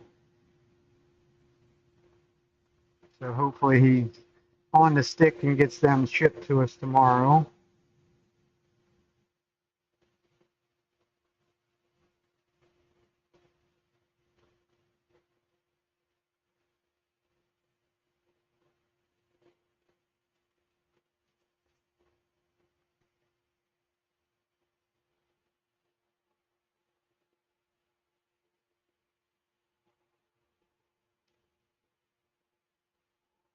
Now we just keep having smaller hints of black.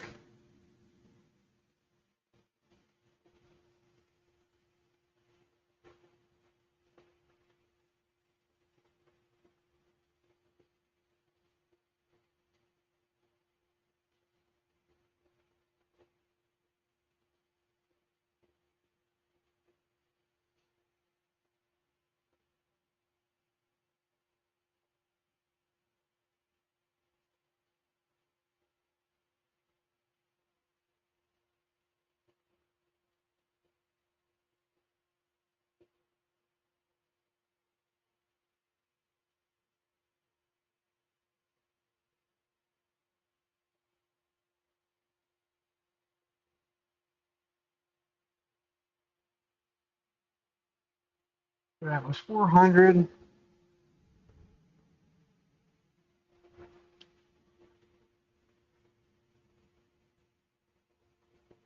We'll go to 600.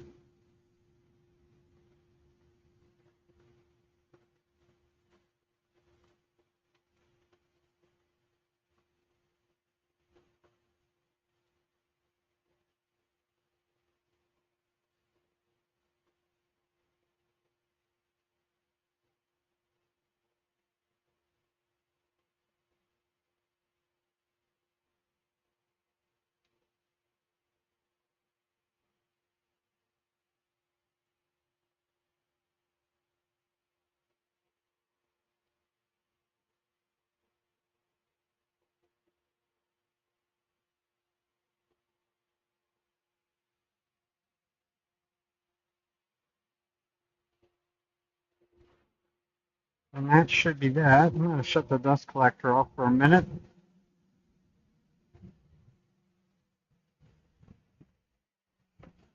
While we're going to put some red on there. I'm going to spray it with alcohol before I even put the red on to open the pores back up. That's why I wanted to shut the dust collector off, because I don't want that pulling that back into that.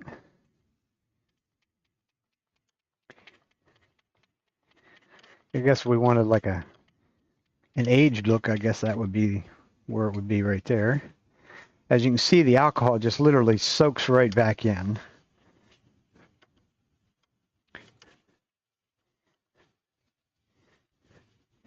And opens the pores up. Take a little bit of the black back off. And then we'll go for our red.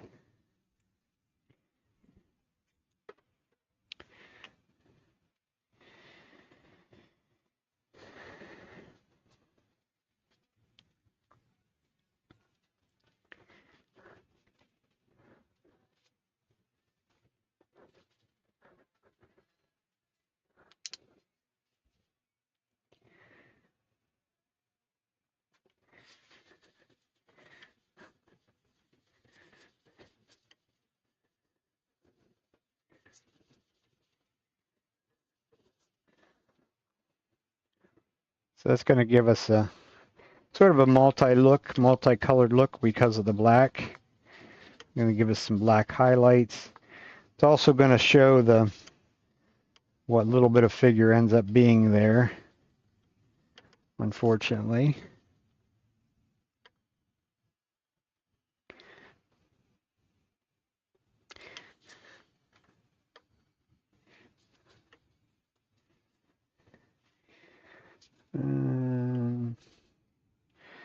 Gravity. Gravity always works well. Put a drop in right in those cracks. It should run the whole way around if it cooperates. Not quite.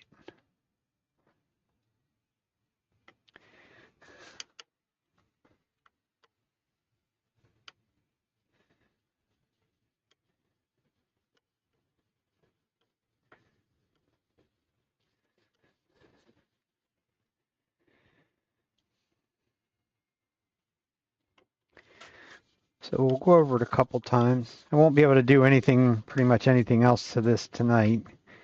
This will need to sit overnight and dry, totally dry, because this will get finished with the 3408 as well. And this has just a little bit of shellac in it. So once I get this totally covered, for one, I'll dry it off with a paper towel. And number two, I'll put a little bit of alcohol on a paper towel to dissolve the alcohol. I also can just, like tomorrow, or yeah, it'll probably get finished up tomorrow. You can see it pulls it. That's mainly shellac that it pulls back off.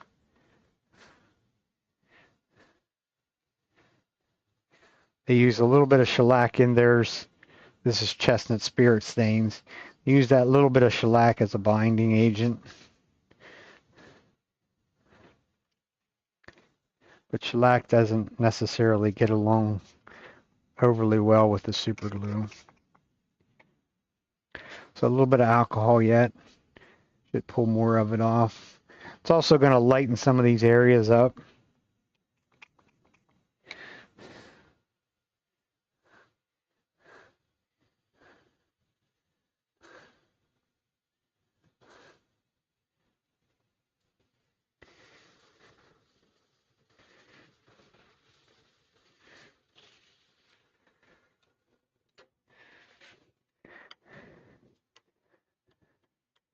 Yeah, it's not, certainly not anything super exciting. I mean, you have that little bit of area there. There's a couple little light streaks here and there, but definitely kind of a little bit disappointing, I guess you'd say, when you were thinking it was going to be super curly, but win some, you lose some, I guess. So that's the bottom complete.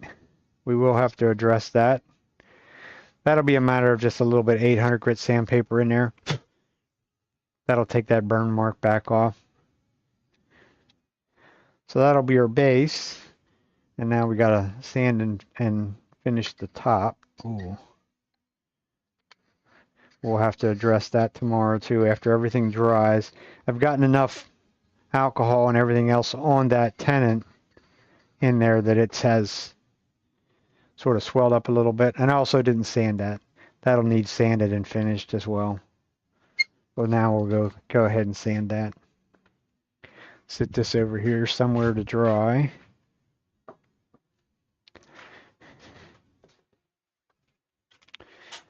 And then we need to get rid of our gloves.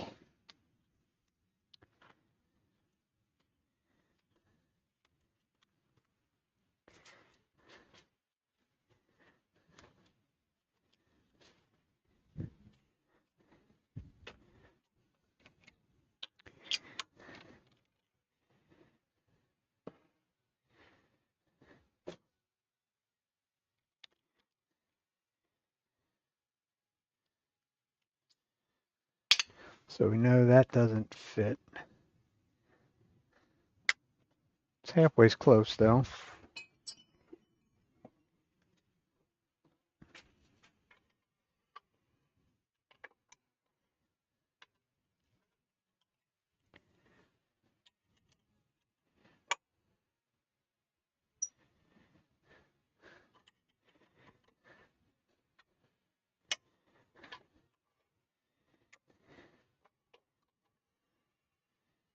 Doesn't necessarily have to be the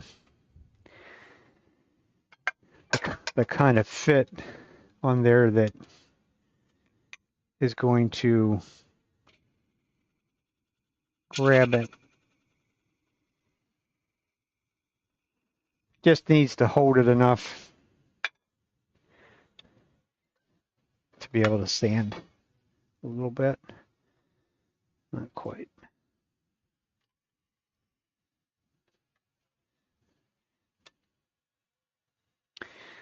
And so I thought it was a little, coming in a little below center. Not a good place for it to be.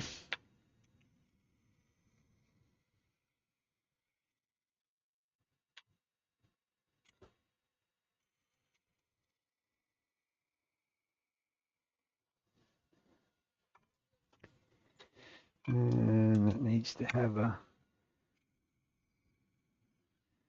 little removed off that corner. Man, it must have really, that's kind of odd. Because I would have said this was the one that I used today.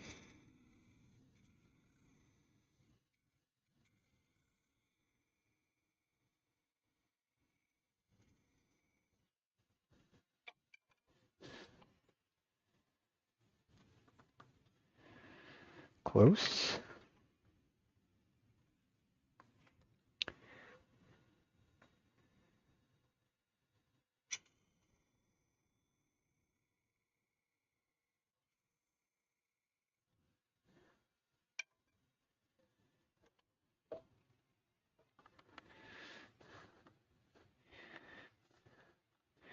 I must have that sucker tapered.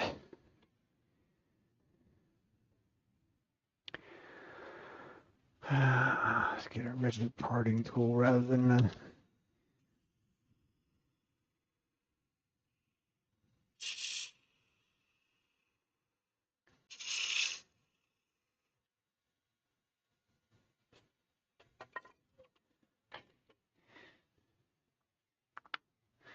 Okay.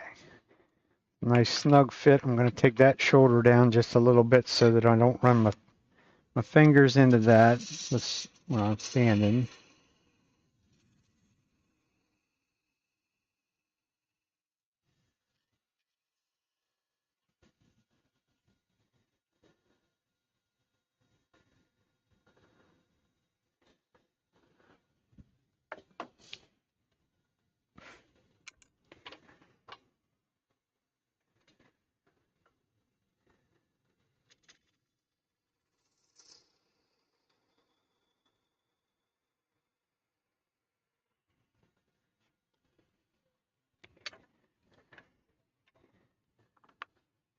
Yeah, that's good.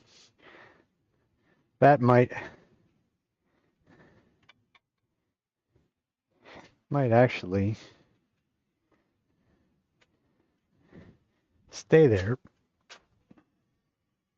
The sand, probably not.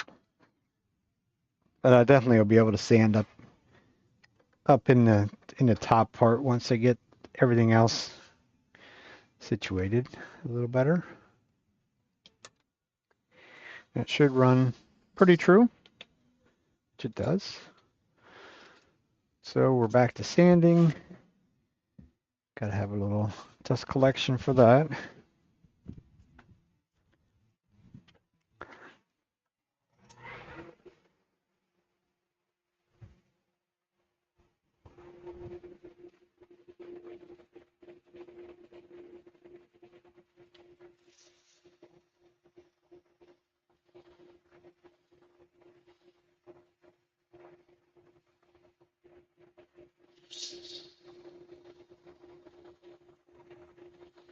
Just like we did with the other part, I'm gonna start with 180. I know I wasn't using the bigger chuck when I was doing these. I was too lazy to change jaws in the other chuck.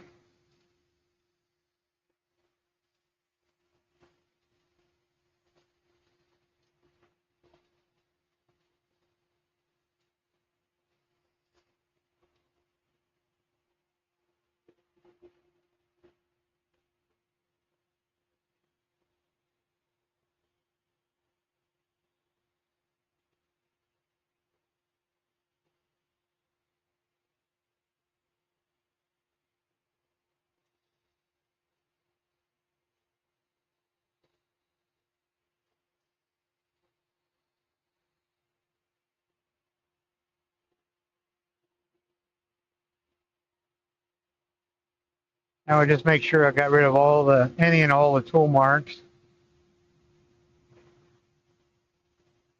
There is some dark and light streaks in there, like it might have a little bit of a curl to it.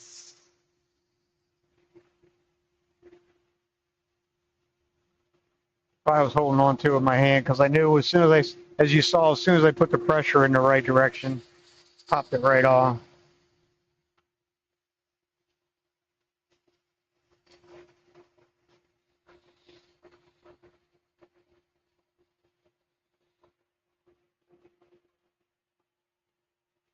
That was 180.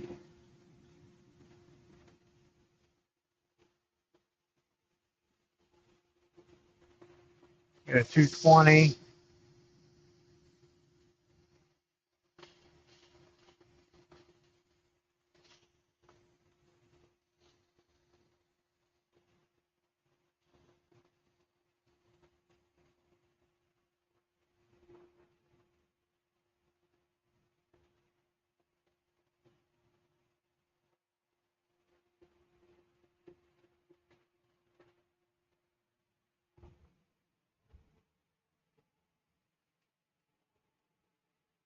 A little light coat of black on it.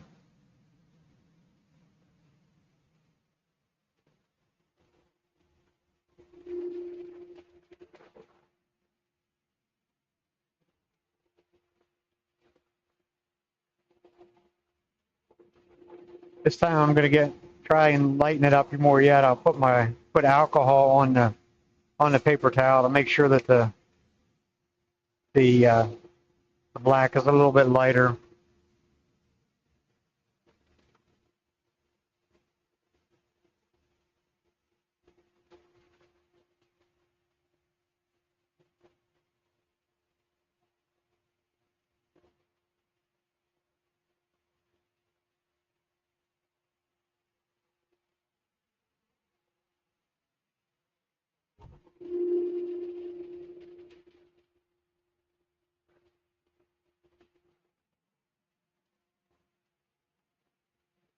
And I should have put a second glove on because now I got a black finger.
There again, it has some white little dots in it, just like the other one did. Really doesn't look like there's any figure in it.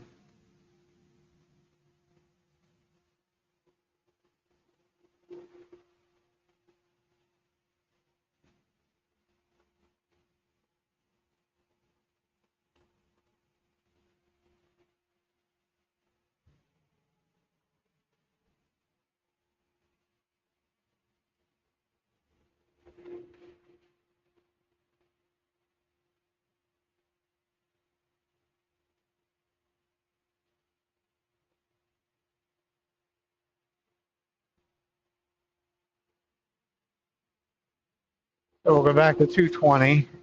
We'll try and sand back through most of that. Probably it'll take two pieces of 220 because it's going to clog it up right away.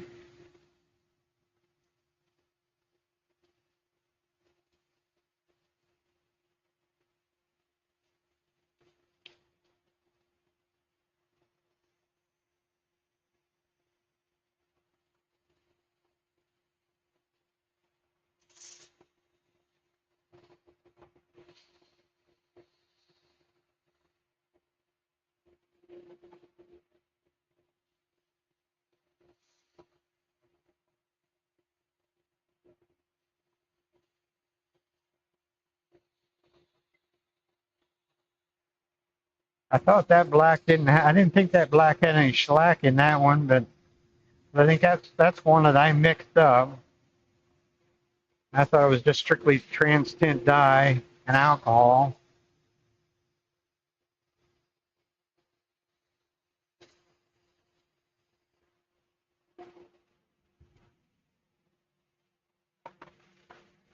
But I must be wrong on that one.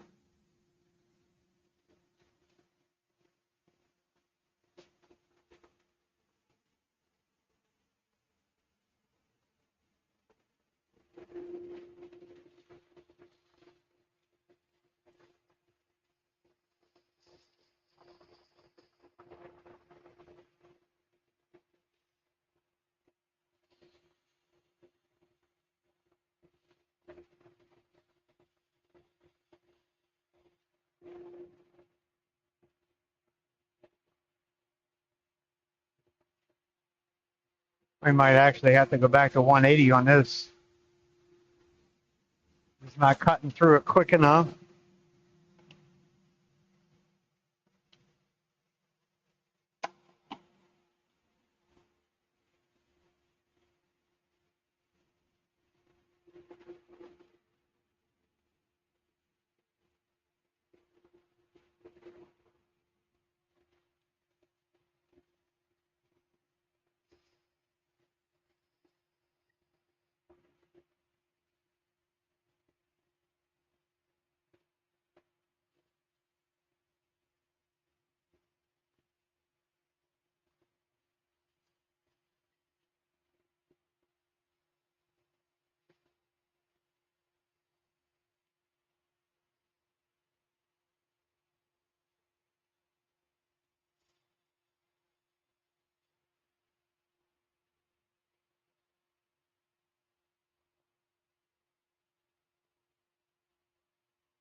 Kind of a pretty shade of gray.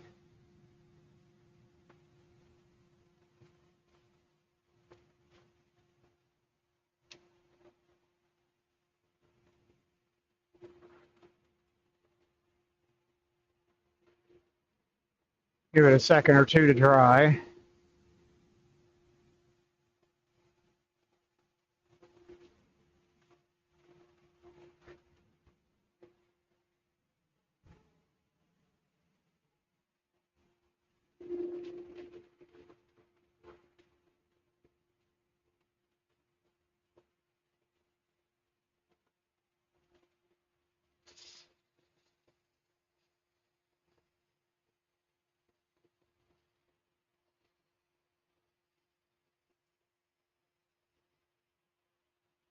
Starting to lighten it up.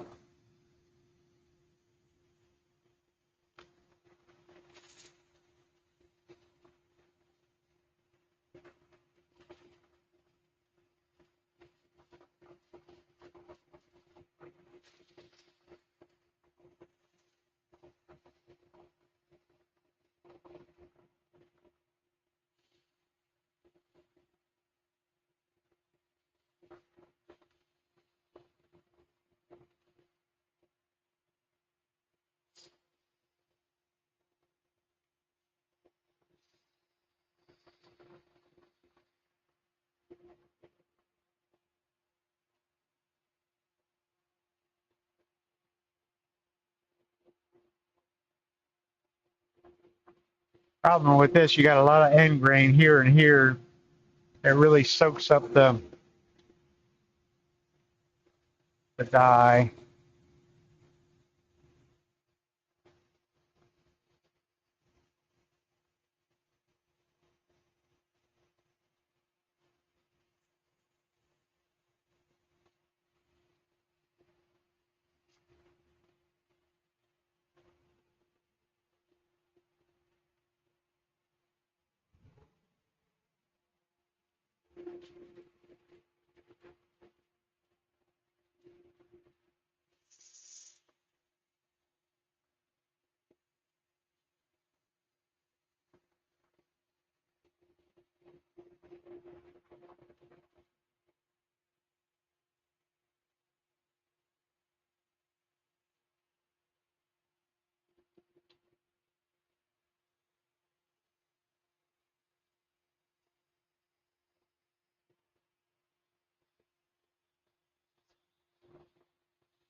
Now we'll just go through the grits. We get back up to 600 or 800. Actually, I think the base I stopped at 600 because tomorrow I'll sand it with a little bit of 800 by hand before I put the finish on it.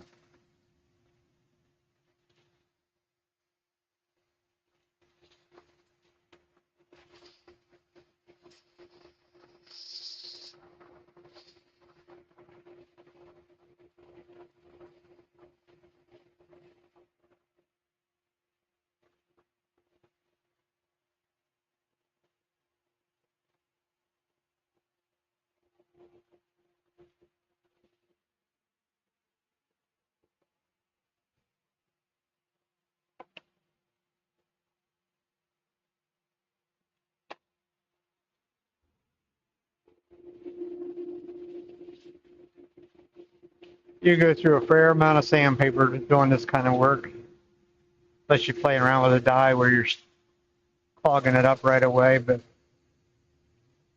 all in the name of fun, so. And it's sheet sandpaper, so it's not really very expensive.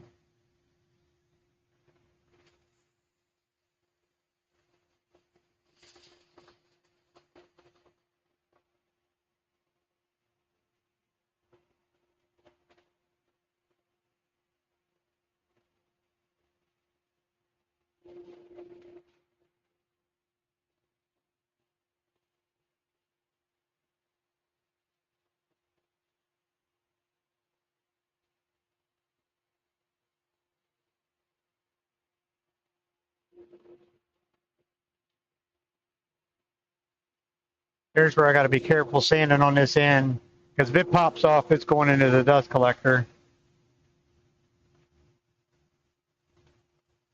But I got some really big scratches in there from the earlier grits.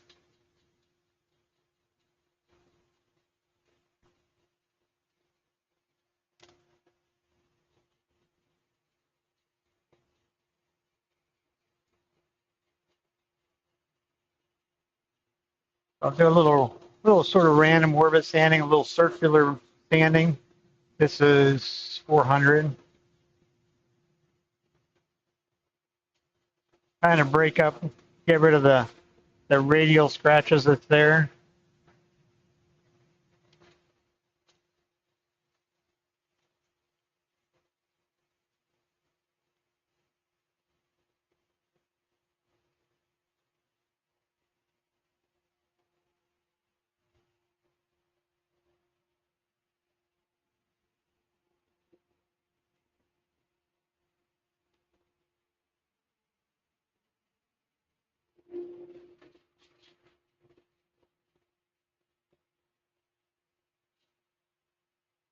I'll do the same thing with 600 before I start to spin it again. Because this part up here at the top is not moving very fast at all.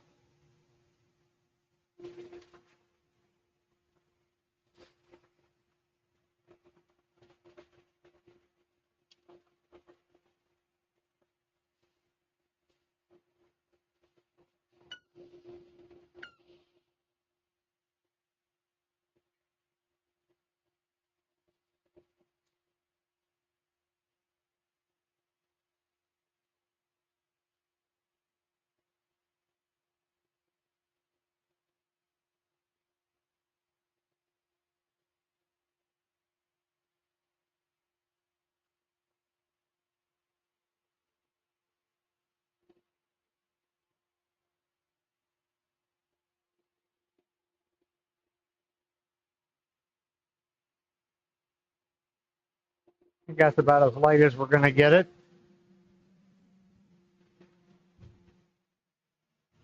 One thing with doing it in this sort of fashion is that come tomorrow, if I don't like it, I could just start over sanding and sand it back and basically try again or whatever. So we can spray it with alcohol again, open things back up, maybe dissolve some more of the black out of it.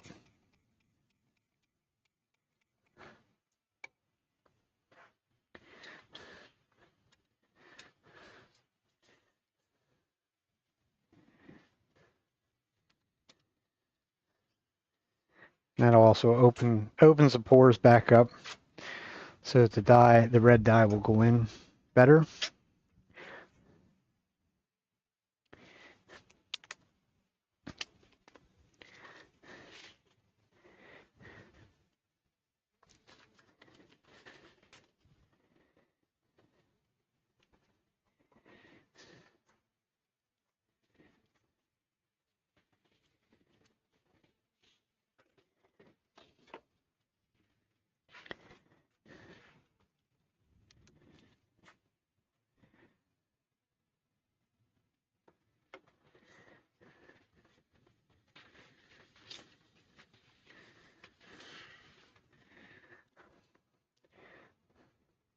So what's left in the black is just going to kind of give it some, basically it's going to give it some highlights. Otherwise this probably wouldn't have very much contrast or anything to it.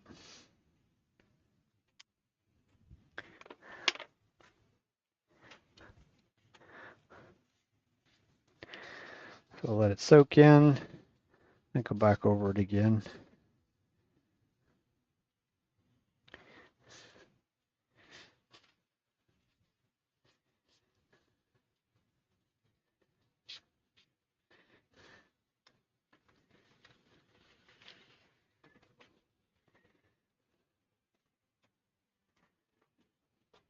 And as always, we got to open up our paper towel. Should have a metal bucket to throw them in and take them out and light them on fire or something. Could be exciting. But it's raining here tonight, so I wouldn't want to do that anyhow. So I'm going to burnish the shellac back off. As you can see, it gets a lot of it off. I can even give it a little spritz of some alcohol in there.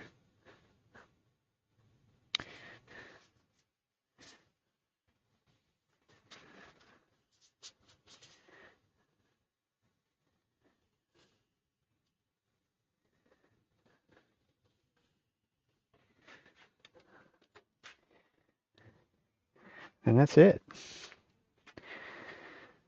And you get to wait. Everything else you get to wait, and wait some more.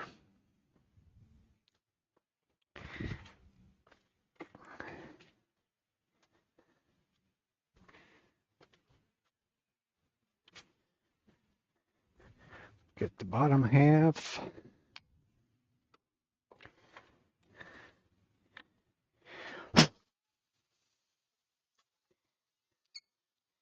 Like I said, it's going to need a little bit of sanding.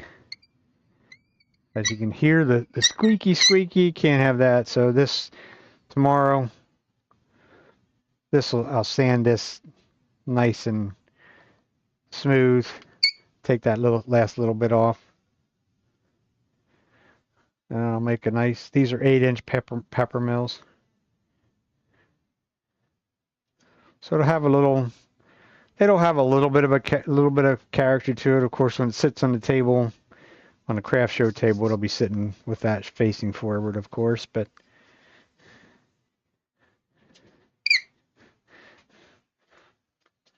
so that's it. Like I say, it'll sit till tomorrow and dry. It is about 8 o'clock.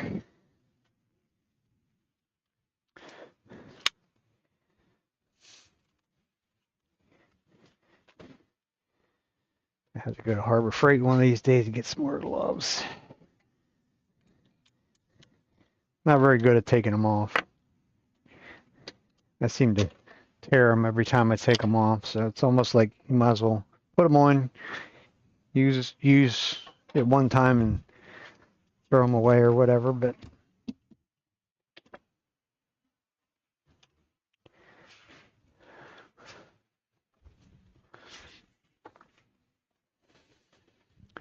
I put some stuff away here. At least get some stuff out of the road.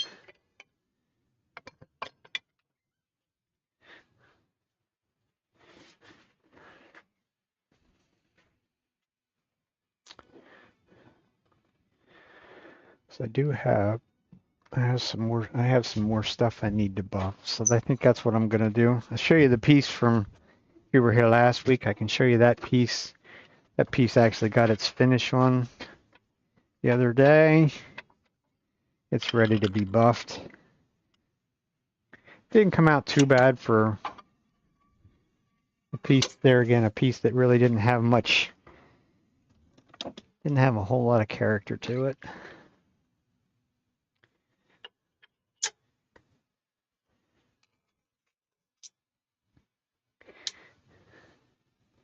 Oh, I know what I wanted to do before I did that.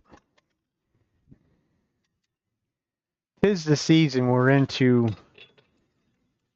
making trees for the craft shows. I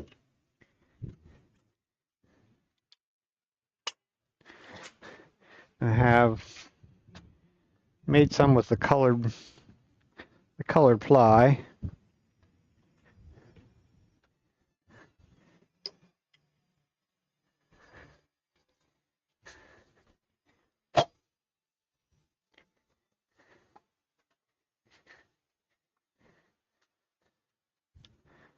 So these are ready to get some polishing. I finished them earlier today. These were finished with the 3460, which is the thicker of the super glues. That one's going to need a little bit of touch-up sanding there a little bit. Which chuck? This one.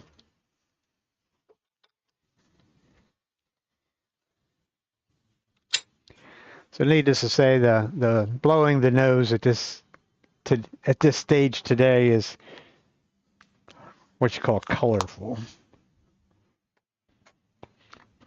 because we've been working with reds and blues and purples.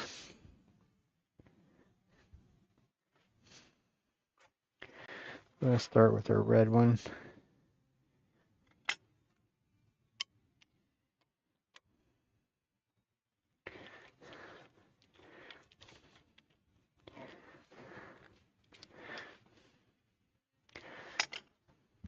So the easiest way I found to deal with these there's a place in here that I missed wiping it all off. So I have little like droplets, little like rain droplets of super glue right there, which sand off pretty easily. They just gum up the sandpaper because the super glue is plastic. So, but I managed to miss that, and really just in one place. So from there, we use the abrasive paste on these, as well as they will maybe get buffed. Probably will definitely buff a coat of carnauba wax on them. The abrasive paste seems like it does a pretty good job on this stuff. And it's certainly easier than buffing these. When they're this size, they're not too bad, but it's kind of hard to get the buffing to go down in all that spaces. Get our face shield on so that we don't wear this stuff. It's sort of just like sanding. I mean, I use it at about 600 RPM, something like that. It's kind of interesting stuff to work with a little bit in some ways. You can literally hear it cutting. Sounds like it's scratching the shit out of what you put it on. Once the scratching sound goes away in each one of these little areas, then you know you've gotten it smooth. And this is the fine. They do make a coarser one. They haven't really used the coarse one. I'm more interested in the fine. So once we've gotten my life story of unfolding paper towels, this stuff has let me think what it had in it. Mineral oil. Yeah, it has mineral oil. Still not something I want to leave rolled up in a paper towel. So I pretty much doubled the speed, a little bit more than double. I was at about 500 an hour, about 1,000 or a little more. And I'll go over again with a dry paper towel to get the excess off. And I put a fair amount of pressure on it.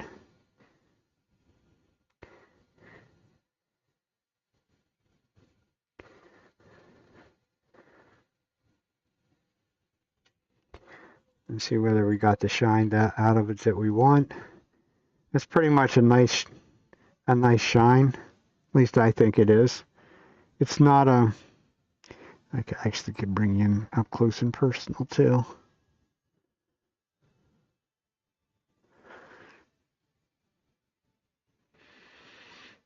It needs to hold on. See if I can make you seriously seasick here. There we go.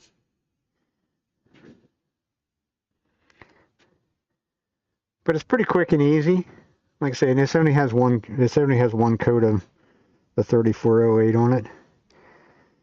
You can go over this multiple times too with the polishing compound.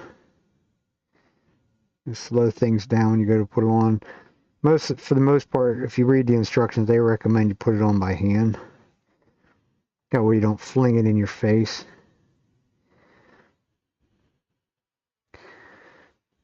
These were done this afternoon. They probably could actually come right down to it, being impatient, but I want to get these done. They go to a painting convention over a week from now. But I will not, I don't think I will be here next Sunday night.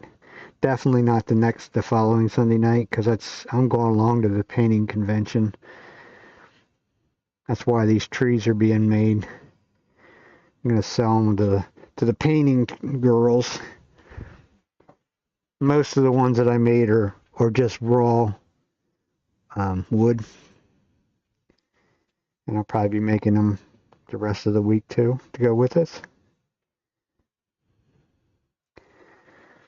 I was just kind of curious as to whether these were going to polish up nicely. I figured they would, but you just never know.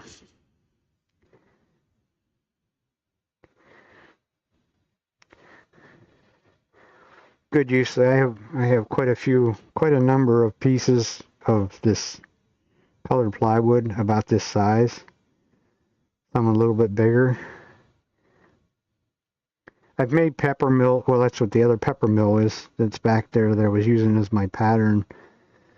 But I think they would be better as a 6-inch pepper mill rather than an 8-inch.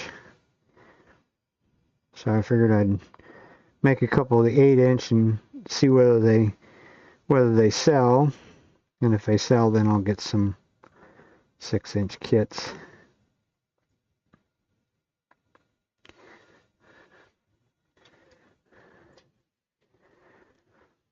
Silky smooth. And sort of a nice shine out of them, I think. Quick and easy. I definitely will let that dry overnight. I could probably actually finish cutting this one off.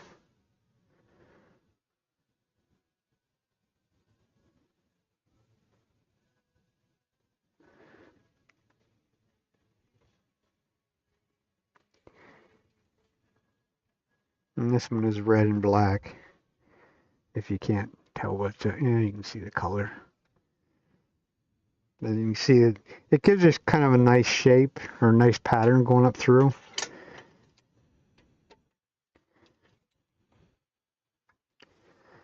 There's this one's purple.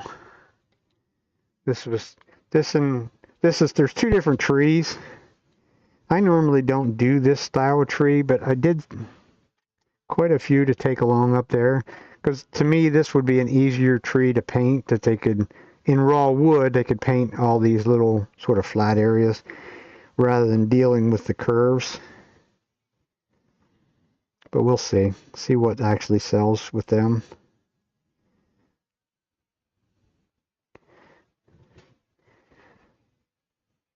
Trees do sell fairly well at craft shows.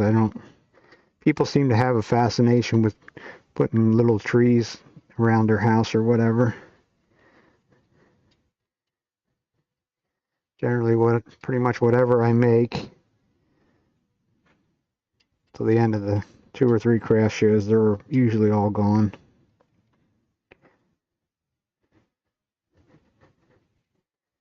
Although I try and make ones that are of interest.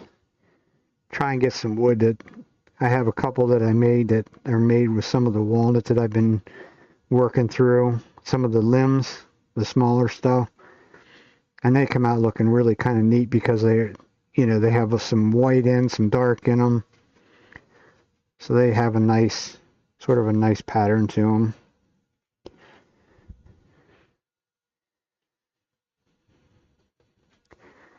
And it's a project that doesn't take real long to make. This purple is kind of really quite dark. The gray is like a purple and gray, and the gray is just kind of outweighs the purple, I think.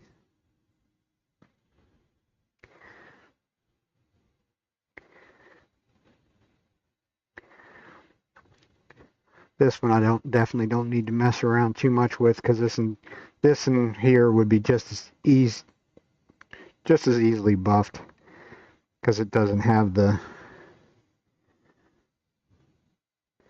curves to get into. But the polishing compound, or the abrasive paste will take off, because this will always stand up some grain somewhere. But kind of is what it is. Nature of the beast. If you wanted them super shiny, you could actually finish them like you would a pen. Here's the one that's a challenge. I got a little carried away where I literally cut right in beside the chuck jaws, because I'm trying to get every little bit out of it, and that's crooked.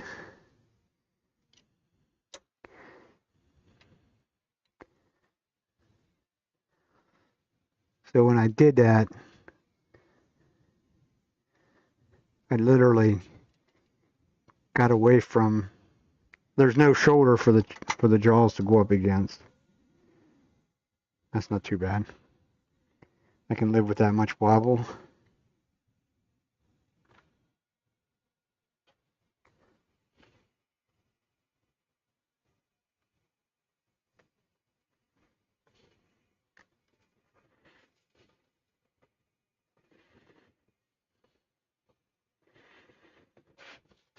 This stuff you definitely want to come back the next day and do something with it, or at least check them, because the white part of this compound is liable to get down in the pores of the wood, certain places,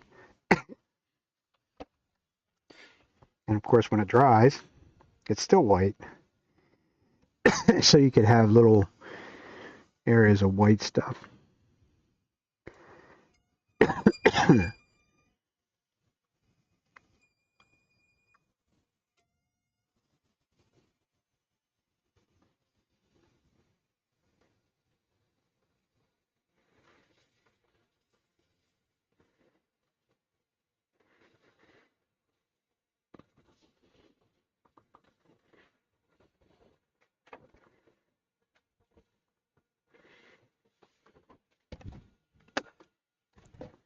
Just kind of another way of dealing with things.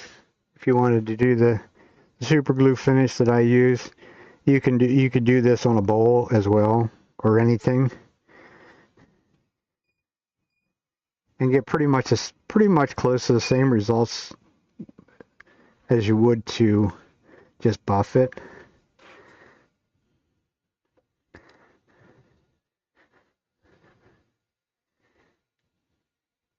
And there's nothing says that you couldn't put a coat of wax or something like that. You know, microcrystalline wax, Renaissance wax, or one of those over top of some of this stuff. And it would give it even more shine. There again, the blue one is sort of disappointing too. I mean, you got the blue dots, but the gray that's in between the blue is really kind of a dark gray. So I don't necessarily, especially once it gets down to small diameter like this, they're not quite as attractive. I mean, as you move it around in the light, it definitely changes, but you're not gonna sit that across the room from you and say, well, that's really neat, you know, because it's blue. You can see the patterns. Now, when you go to something a little bit bigger, this is a tiny little hollow form, actually. Last year at the one craft show, there was a lady asking me about small forms like this because she works for a undertaker, I guess it would be. He said she's like they're always looking for the small, like, keepsake urns and things like that. So I was playing with some of this plywood today. This is hand hollowed. No, my captured system is entirely too big to reach in there, because the hole is only about less than 3/4 of an inch. So these were done strictly with handheld hollowing tools. So I know down in here it's not super thin, but I didn't want to start over, so I kind of have learned when to quit when it comes to that on the hollowing part.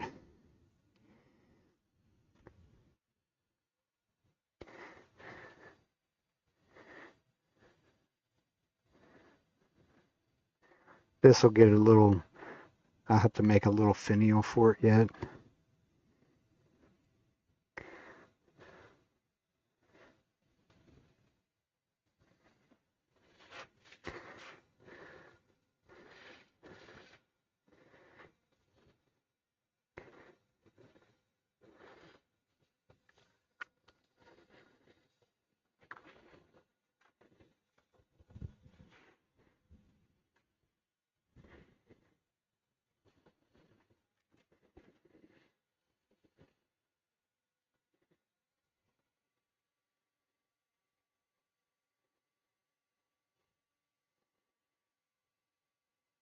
And I don't particularly care for the shape either.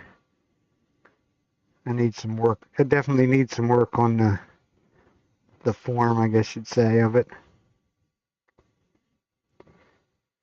I got it too long, I think, for what it is.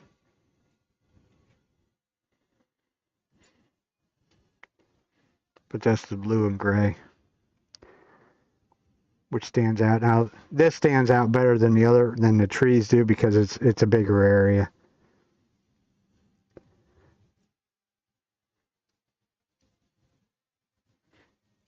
So I got one more tree to do. And that's all I'm going to do to these tonight.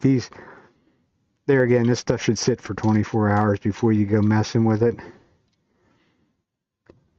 I'll get a better shine out of it tomorrow. The wonders of a small hollow form is I can only stick my pinky in that far, so pesky fingers can't reach in there too far unless I got really small fingers. And that's all of them. I did the blue one, didn't I? No. Yeah, I did. That's all the trees.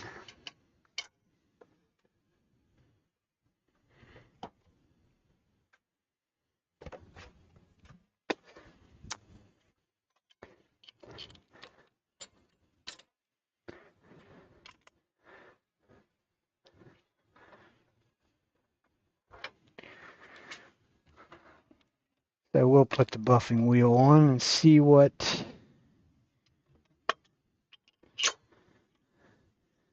we can do, especially the hollow form. Even though it's only had a couple hours to cure, I was kind of curious as to see what it would do.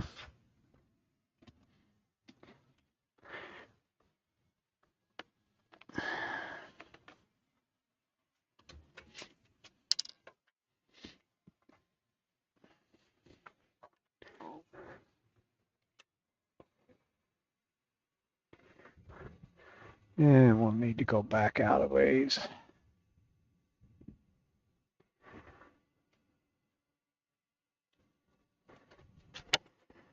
And we'll need to clean off any excess compound from earlier. This stuff gets like hard and yucky on there. Tiny bit of 120 grit sandpaper takes it right off the buffing wheel. Speed's going to be about 1700 RPMs. Product is Vonex, comes out of the UK.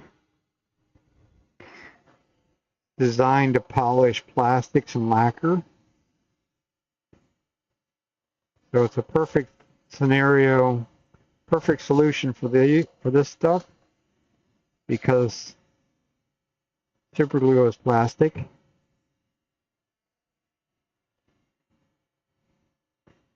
So it will make this stuff shine. And like I say, I'm pushing the envelope a little bit by doing this now, because this SpectraPly is a birch material. The wood is birch, which is very porous, so it soaks in a whole bunch of the super glue. So it has a tendency to take a little longer for everything to cure inside. Although it looks like it's doing all right. If you get after it too soon, it'll bring it back to the surface. And when it brings it back to the surface, it's going to leave little bumps.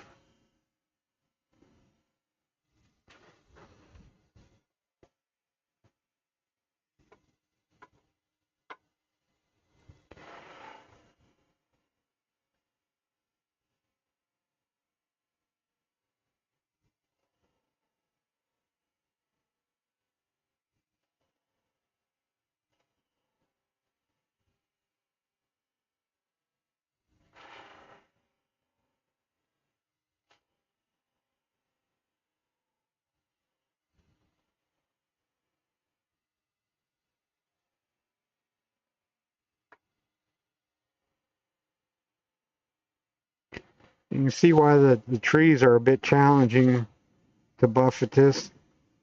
This buffing wheel is getting fairly well worn. It's quite a few years old. But I'll have trouble getting into the center of those trees.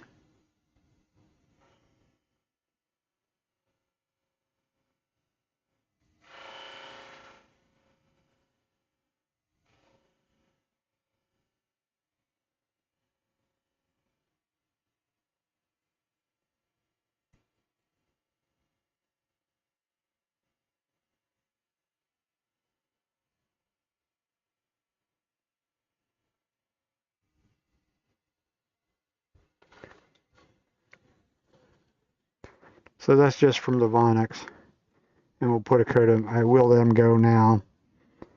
And then I'll put some carnauba wax over top of that, buff it on with the buffing wheel as well. This style tree here, I was telling my wife that the Spectre Fly actually I think looks better on this style of tree than this style because it shows more of the color, more of the pattern, I guess you'd say, of the color.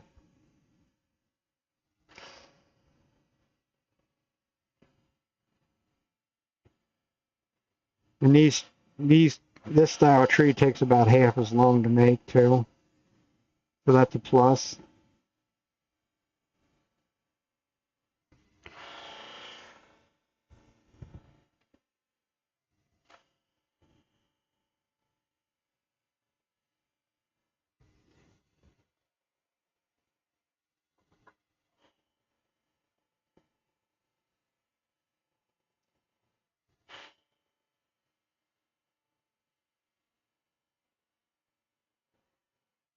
And it's good skew practice. This style tree, this style tree is pretty much done completely with the skew.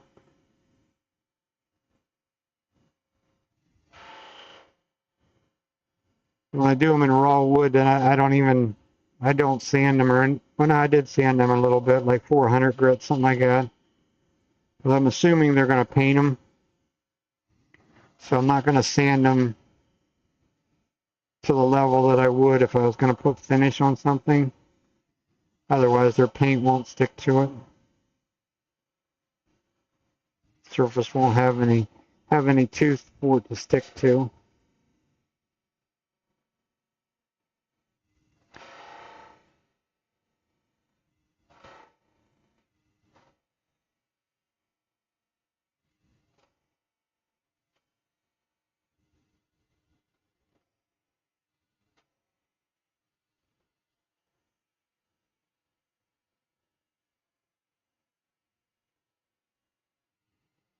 Try and go in multiple directions.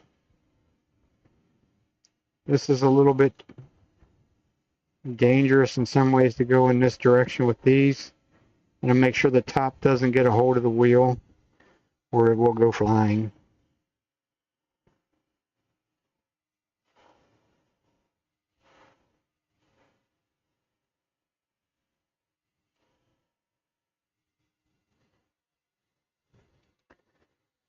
So that's our purple and gray. Like I say, it's not, I don't know, not what I'd like to have it. But I don't have any of the, there is some really light colors out there in this stuff. I just don't have any. And I don't know that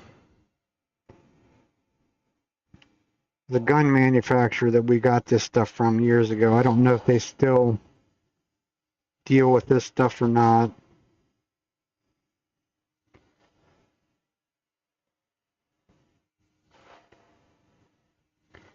I have to ask somebody at our club to see whether they know. But I have a fair amount of it yet. But it's all these reds and blue, or yeah, the reds and the blues. And I have some green. The green is dark though. It's green, sort of green and brown.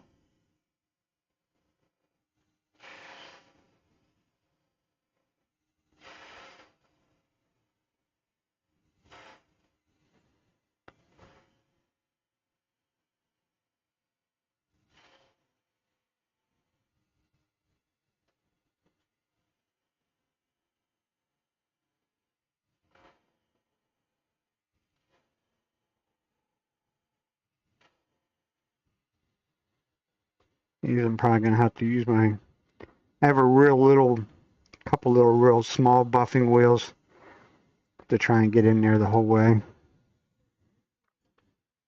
Or they'll go back on the lathe and use some more polishing compound and wax to make them shine a little bit more.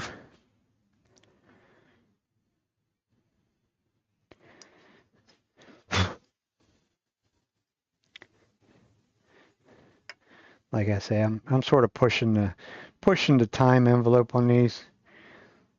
So that's another issue with it. But tomorrow's another day. Anybody have any questions, comments?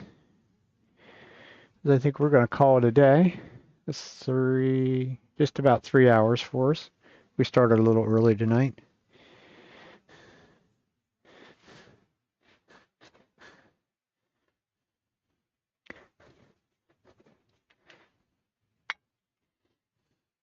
This stuff, once I get it finished tomorrow or the next day, I'll have pictures on Instagram and Facebook of this stuff. So if you're following me on there, you'll see them. Oh, I know what I was going to do. I wanted to buff.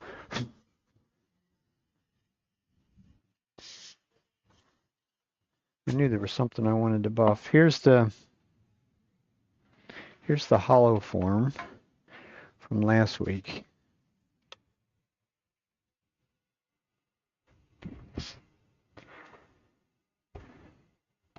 Always wear your face shield when you're buffing stuff. Otherwise you're going to be picking them little fuzzy cotton things out of your nose.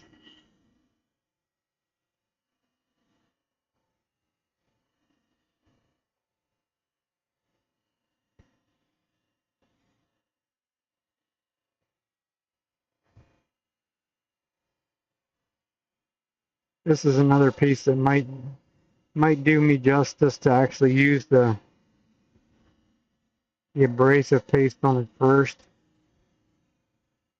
Because this was another piece that I did a lot of sanding and dyeing and everything else, and I probably should have sanded it with like 800 or 1000 grit paper before I put the finish on, and I didn't. So it has a little bit of texture to it.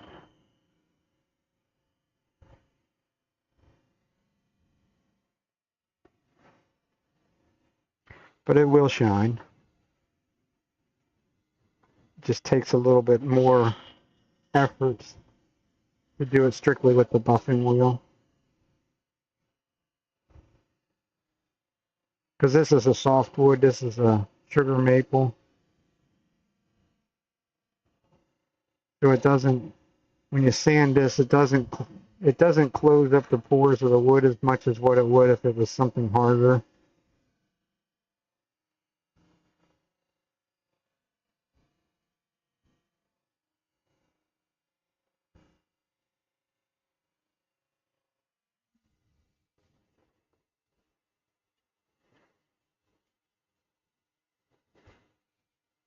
because it's not, when you buff it, it's not taking the, not always taking the places that it stood to grain up a little bit because of all the alcohol.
Buffing things creates static electricity too.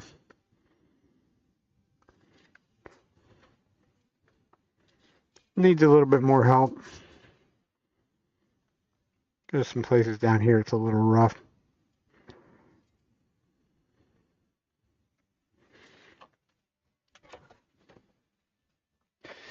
That'll give you a nice high satin shine now. It's not the super high gloss look. If I want the super high gloss look, I could put another, sand it just a little bit to get any of the excess buffing compound off. And then I could put another 3 or 4 coats of the 3460 over top of that, which at that point we get sanded back, wet sanded back, and you could get the super high gloss shine out of it. But this also needs a finial and a top on it. More UFOs to sit around.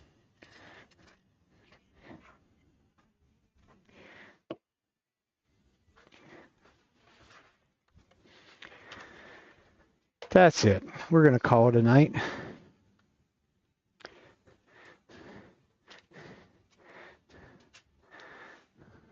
So go over to there.